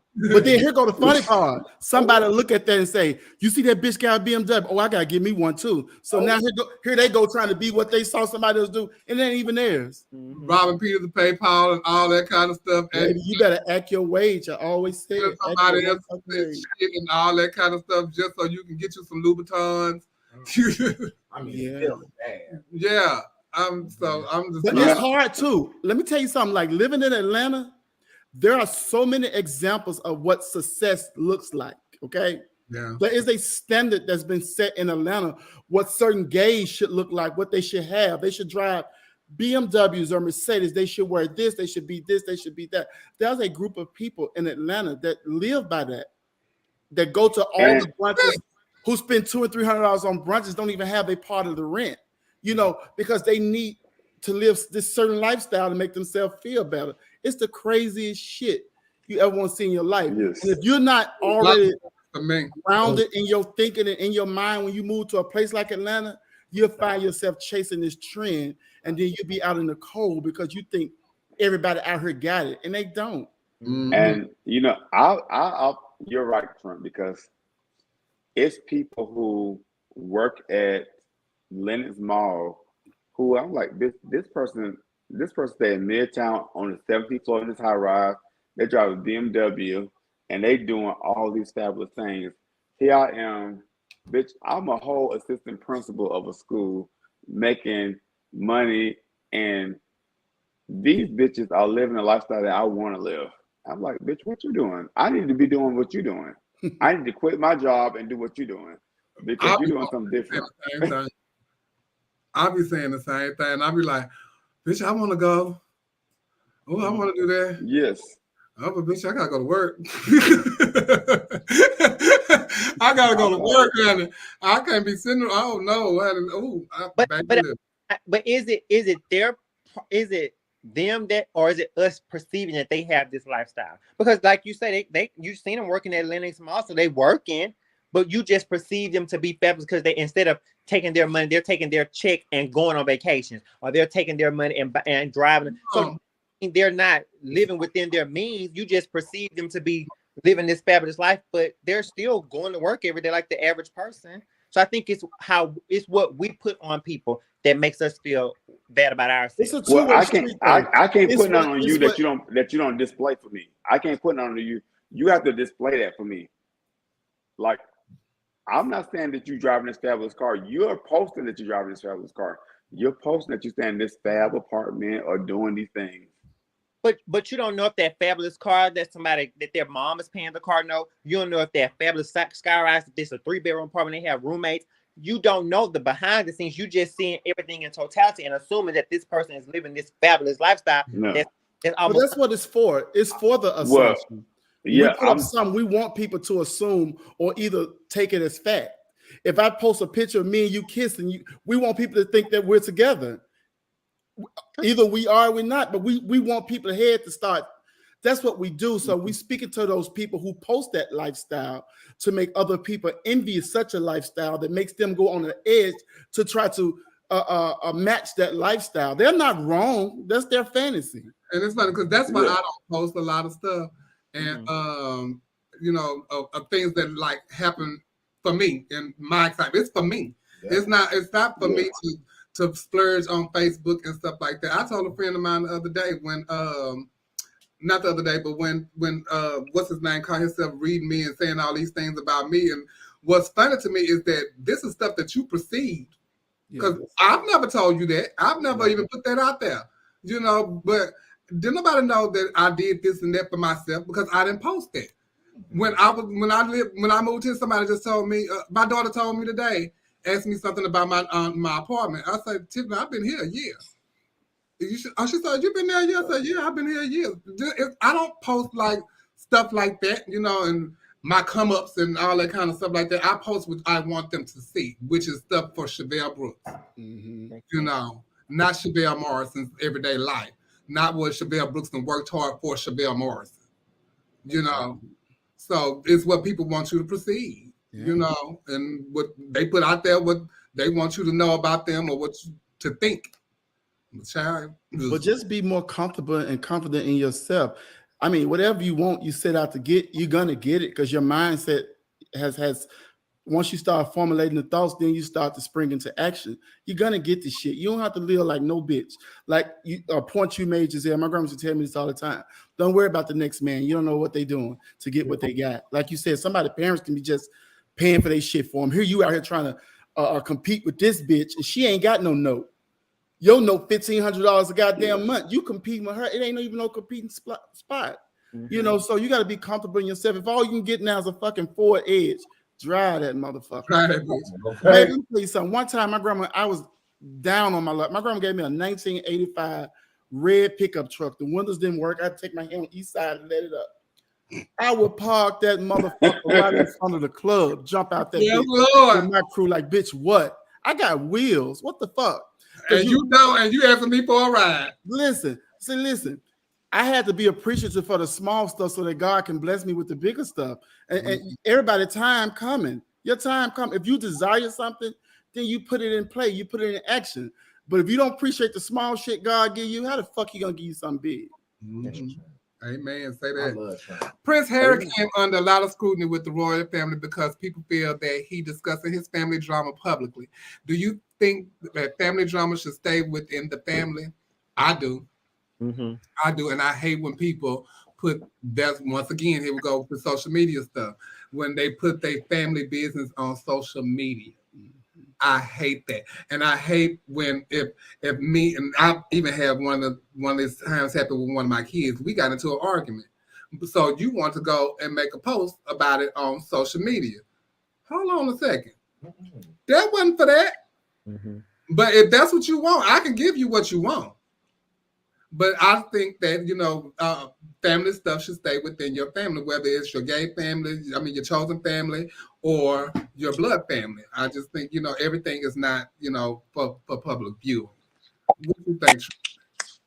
I think it goes to relationships when you're dating someone. I think it should go for friendships when you're friends with somebody. Anytime you had like a personal, intimate relationship with someone, why are you blasting them? Because it would make me want to be fearful of becoming your friend or dating you, because then that would then happen to me. You know what I'm saying?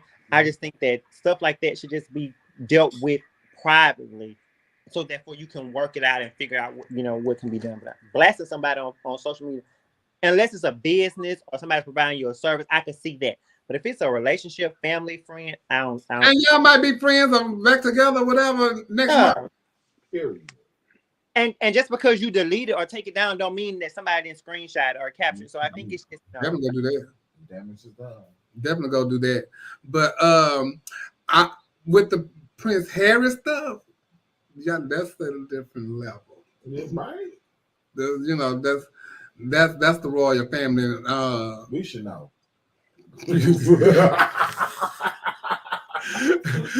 I just, you know, that's kind of different, you know. So I do not think, regardless of what public public would think.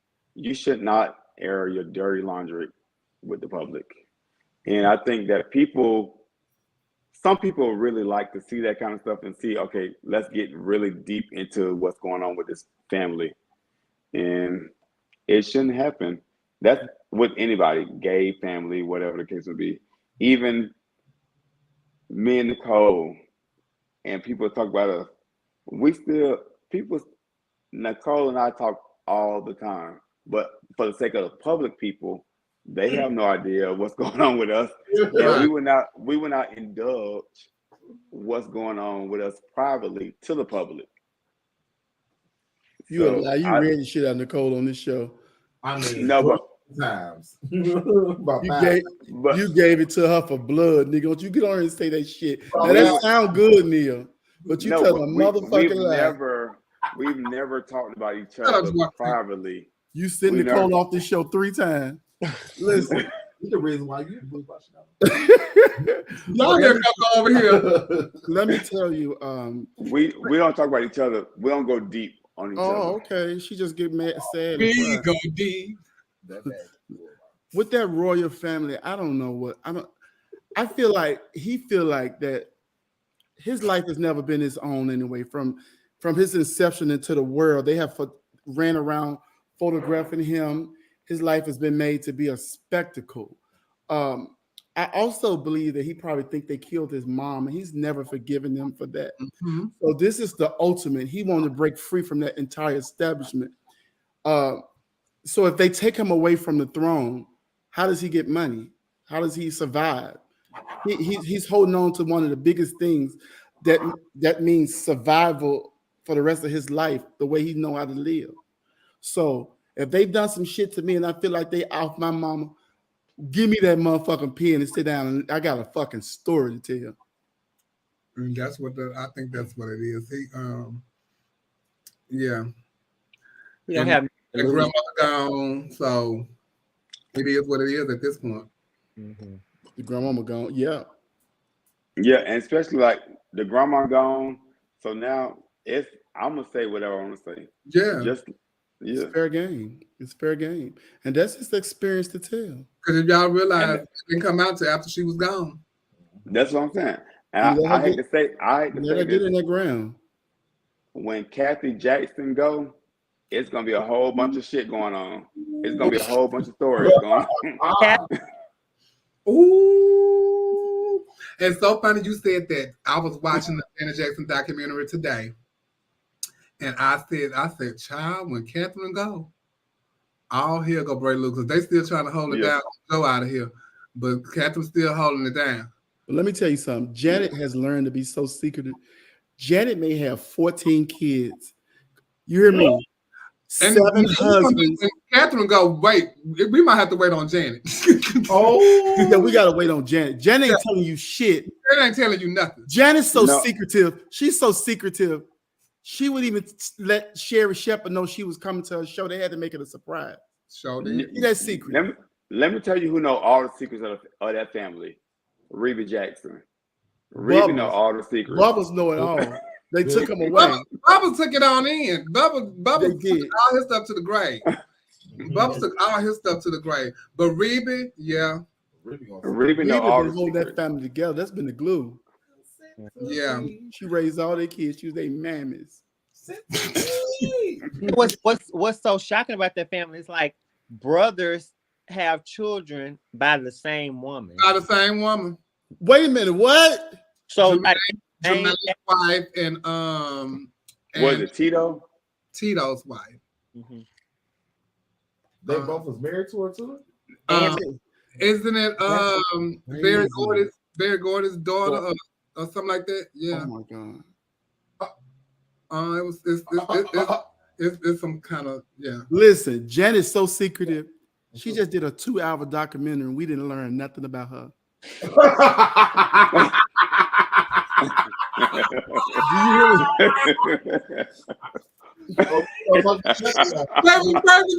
I ain't even gonna disagree with you because I watched nothing about Janet. And that was shit I already knew. I love her. That's my girl. She ain't telling shit. That's my girl. I love her. She can't do no wrong. That's my Whitney Houston. Yes, Lord. Yeah, we ain't learned nothing. Baby, they had asked them about them babies, and she went to doing this here. Baby, okay. Yeah. You want to go to the house I grew up in? I'll show you my room. The only thing that I learned is that she didn't really have no relationship with Joseph. Okay, she didn't really know him. You know, that's all I got. Hazel Gordy, that's her name. Yeah. Jermaine dated her first. Yes, he was. He was in love with her, honey. And somebody got died in the pool or something. But what's so fascinating about just celebrity back then, that whole era, it's like them people had like a lot of secrets. Yeah, because they didn't have social media and all these media. I'm telling you. Like I was as word of mouth. Yeah. Like I was watching a documentary on Marvin Gaye. His father was a preacher and dressed up in drag. Yeah. That bitch look like Anita Baker, like she finna do same old love. Oh. I'm like,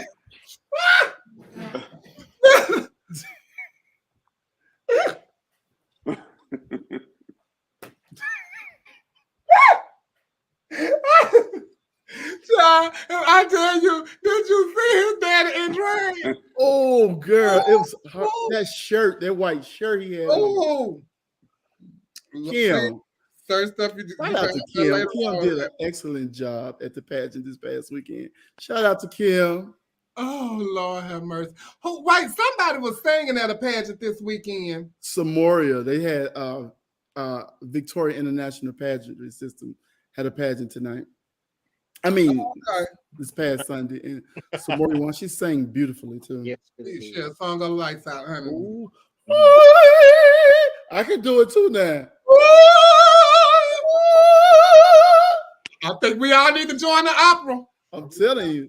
Y'all heard that was crystal clear. Come on. Bitch, I'm gonna go up there and just start. I know this all sudden. Y'all know what make me so sad though? I don't think people, where are our superstars at? Like they all getting older.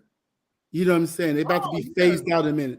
Like, where are our superstars? You remember when so many of them occupied a space at one time? Like we had Whitney, Mariah, Janet, Tony, all these people at one time, and we don't have them no more. And I think that, you know what I think? I think the Beehive has buzzed every great person away because they was comparing them to Beyonce, that they don't realize that they stagnated the growth of our new a lot of singers like Lettucey. Yeah. Singers. Kelly Clarkson can sing anything. Oh! That's how you know you're my mama, because I feel the same way. Kelly Clarkson can sing I feel the anything. same way. Kelly Clarkson still wear a slip. You know that bitch can sing. Hello. No Thank way. you. If Oh, y'all no don't way. get that woman her just due. She done win for no reason. Oh, she was definitely a real winner. She can sing anything. Oh, she And can they sing say that anything. Jennifer Hudson got the show so she can sing every day, and she up for a second season. Her and Sherry, congratulations. Yeah. Sherry got 2 more seasons. Oh, she got 2 more seasons. Yeah, they're 25, yeah. Yeah. Oh, sickening. I But love Sherry's show too. I can watch Kelly Clarkson's show and listen to her sing every day, though. Yeah, she can sing. I love Kelly Clarkson and her music. It's I a do too. great catalog. But let me tell you something. Jennifer be trying to out-sing everybody. Why was you sitting on that couch out-singing Dionne Warwick? That ain't fucking... Girl! Calm down. Calm down. Come on. We need a patty. She sang all over that woman. I said, now, this wasn't the moment for that, Jennifer. See, we don't have superstars no more. We don't have her no more. Well, what about, do we have ghetto superstars? Well, we got Glorilla. Not really. I think Like Maya, ghetto superstars. We ain't got no ghetto superstars. No, Maya ain't even no ghetto superstar no more. She wasn't that big. That is what she was. We don't have that, you know. You said what, Giselle? I think that because of social media, everybody's famous. Like back then, people were not They attainable. had to work hard. What Michael Jackson or Whitney Houston was doing. You didn't have access, but because you have access to so many things and so many people, their celebrities kind of like dulled down or muted. You know what I'm saying? Yeah. BJ say Dion was the GOAT. No, Dion is the GOAT. No, she was. No, and Dion still the GOAT because y'all still sampling her music today. Oh, you better walk on by. They still Well, no. Even do you know the way to San Jose? Okay. You know the what's the Anita Baker song? No One in the World. No One in the World. Y'all don't know that was Dion. That's Dion Ward's song. Is it really? Yes, it's a lot of stuff that Dion has made that a lot of people don't know was Dion's music. I say a little prayer for you. Oh yeah. I didn't know that. Is the go-to, baby. A House Is Not a Home by Luther. A House Is Not a Home. A lot of that's the it's a lot of songs that y'all will hear today that are Dion's Ward's music. That woman like the way he did her dentures back then. Why did they let her dentures hang out her head like that? And that's one thing I didn't like. She's a beautiful woman, beautiful. Yeah. But that dentures was hanging out like I said. When do you get to close your mouth? And she ain't got to. That's why she the GOAT. That's why she the GOAT. And I still have yet to see the documentary. I hate that it was on CNN and I didn't get to record it. Oh yeah, it's good. That woman is absolutely phenomenal. You know, I actually went to go see Dion work in concert like in the early 2000s, and she was really good in concert. You look like a little sister that was sitting in that audience. I mean, when I tell you, I was a little sister. No, she got hits though. She got hits. I was on the shit out of her songs. Speaking of, I mean, cut you off. I was going to say, speaking of like musicians, how do y'all feel about Celine Dion not making the best list? I get it's at all. I get. Yeah, that was wrong. That was wrong. Y'all can come on now. That's another woman that sings under her feet. She do. Yeah.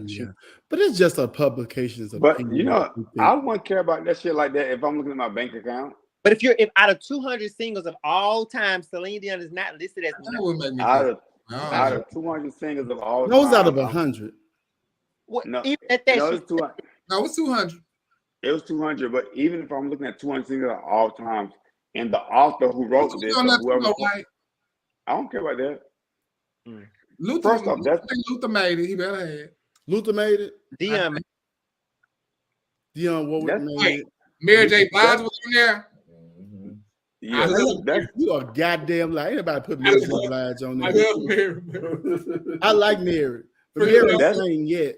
That's part of the problem with people. For me, people look for validation. And she got a new dance move.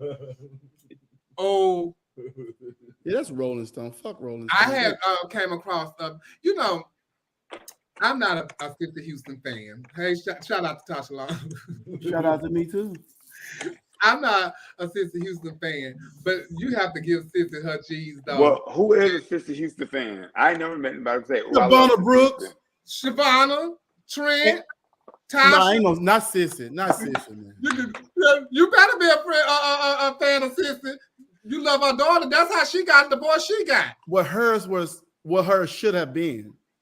But I have to really give it to that. I came across a video. Somebody sent me a Sissy, and if I tell you, blew me away. Blew me away. And I don't know if I sent it to Tasha or not, but it absolutely blew me away. And I you know, sometimes you can listen to Sissy and see, you know, and hear Whitney where she got it from. And this time I heard it all in that one song, and I was like, "Oh my God, that family is something else." Mm-hmm. And that she was very Joseph about the situation. she was very Joseph. Donna let me hear that song. I think you talking about. Well, she sounds so much like Whitney. It was scary. It was fucking scary. Yeah. And I tell you, she was wailing. I was like, "Oh, Sissy." Do a lot of people know that's her that do that soprano note and Ain't No Way by Aretha Franklin? That's her. Yep. Yeah. Yeah. That look. Yeah. Aria is a Sissy, is a Sissy Houston fan. And you right. I met Albertina Walker when I was in the 5th grade at the Gospel Music Workshop. I couldn't believe it, honey. Her hair was cropped. Now Albertina couldn't sing, y'all. Who is that product, Albertina? Don't leave Albertina alone. I love me some Albertina. Albertina was now that same old enemy. Child, they say Val Jen me. was number 25. Damn. Of what? Out of 200? That's a lie. No. Mary shouldn't even, there shouldn't even be a person named Mary. There shouldn't even been enough alphabets in everybody's name to spell Mary. That's just how much she shouldn't have been on that goddamn list. Now, one of the best dressed, most fashionable, yes. Nice hair, yes. Nice makeup, singing, no. And Mary, if I ever get a chance to work with you, please don't nobody show her this. He didn't mean it, girl. I love you, Mary. He didn't mean it. No more drama. But look, y'all, we got this weekend, the House of Jewels. Y'all go check them out over in Atlanta, Georgia. It is MLK weekend. We know y'all don't celebrate nothing MLK on this particular weekend. Okay. So y'all just go to sex parties and clubs. Y'all about to make some money. Who said that? Who said that? It's written in stone that that's what goes down in Atlanta. Y'all do. I don't see nobody at the parade. I don't see nobody at Ebenezer standing outside. I don't do nothing. I don't see nobody at the MLK monument. I don't see no kind of MLK nothing going on. But y'all will be at the club taking selfies and at Best Friends on Friday. Shout out to Best Friends. Shout out to Best Friends. The girls sound real mad right now. Ain't nobody mad. I'm going to make a coin too over there with the Hispanic people. Sure, I don't know. You must be shy. Well, I don't know. Leah, what you doing for MLK? On Monday, but I'm not going to Atlanta for MLK. What you doing for MLK? I celebrate MLK. I don't really do nothing for MLK. I'm like more of a Martin type of. I'm more of like a Malcolm X type of person. So MLK weekend, I'm just chilling. Okay. And do your normal. I'm doing my normal. Yeah, what they do at the MLK parties for MLK. Malcolm was more violent, so you want somebody to be violent to you, beat you up real good, basically. No. Okay. Oh, they say it's community service of a different kind. People gotta help find somewhere to drop their load. Well, I tell you, service to all mankind. They doing laundry. They do that all the time. But and shout out to Empire, February 5th. They will have Empire Classic and Mr. and Miss Empire. Check out, hit up Maya Ross Monroe or those that are going to be giving up the title. And don't forget that open enrollment ends. Well, this weekend they'll be eating greens. Yeah, it's a greens weekend this weekend. We soul food this weekend. Yeah, that's what's gonna be going on. And you know, I'm gonna have fun. I'm gonna have fun this weekend. Giselle, I'll be at the show Monday night. I hope you do something memorable. Well, according to you, I'll be boring, but I will have my nails done and I will be in a gown. So. Oh yeah, that's very boring. And save it for the other girls, but yeah, I won't be memorable, but I will be entertaining. You'll be memorable because you'll be there. How about that? Your presence alone is memorable. Thank you. Ciao. So y'all stop what, Neil? Stop filling her head with foolishness. Like I said, you be tired yet. Can't be too bored. You know what?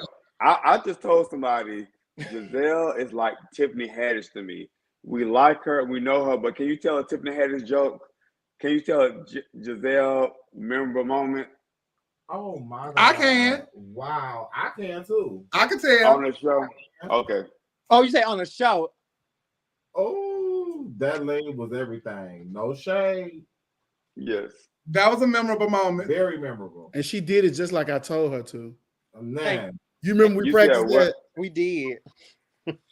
Neil, don't. I love Trent. I love him. Look at me trying to take some credit. You remember we practiced that? Yeah, Saturday. Giselle, you're very much a Tiffany Haddish of drag. See, it's okay. So shady. Because she's not funny. She's an MBU, and y'all didn't even chase that woman down. Y'all didn't even ask for a picture. Oh, I'm gonna show y'all. Oh, she did. Anyway, so thank y'all for tuning in. We're so glad to be back here, Our Point of View. Don't forget to click share. And if you want to advertise with us at Our Point of View, hit me up in my inbox or see one of the panelists on here. Giselle, thank you so much for tuning in and playing with us tonight and coming and join us tonight. We love to have you anytime you want to join us at Our Point of View. I would love to have Giselle on here. I love Giselle. Oh, thank you so much for inviting me and having me on here. I'm so glad to be a part of tonight's show. So thank you, thank you, Neil, and thank you, Chevelle, and thank you, Trent, for having me. We love you. Don't forget to have fun this weekend. Please be safe in Atlanta, Georgia, and wherever you're going to be for this weekend. And we will see y'all next Wednesday. Send us the videos and stuff of all the stuff y'all got going on so we can talk about it on Wednesday. We love y'all for free. Have a good night. Wow. Great show, everybody.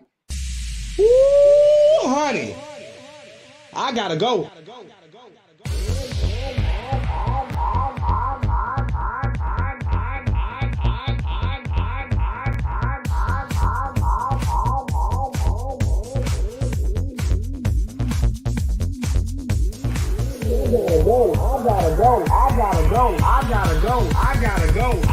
Yes, God, honey, they had tuned in, baby. I gotta go. I gotta go. I gotta go. I gotta go. I gotta go.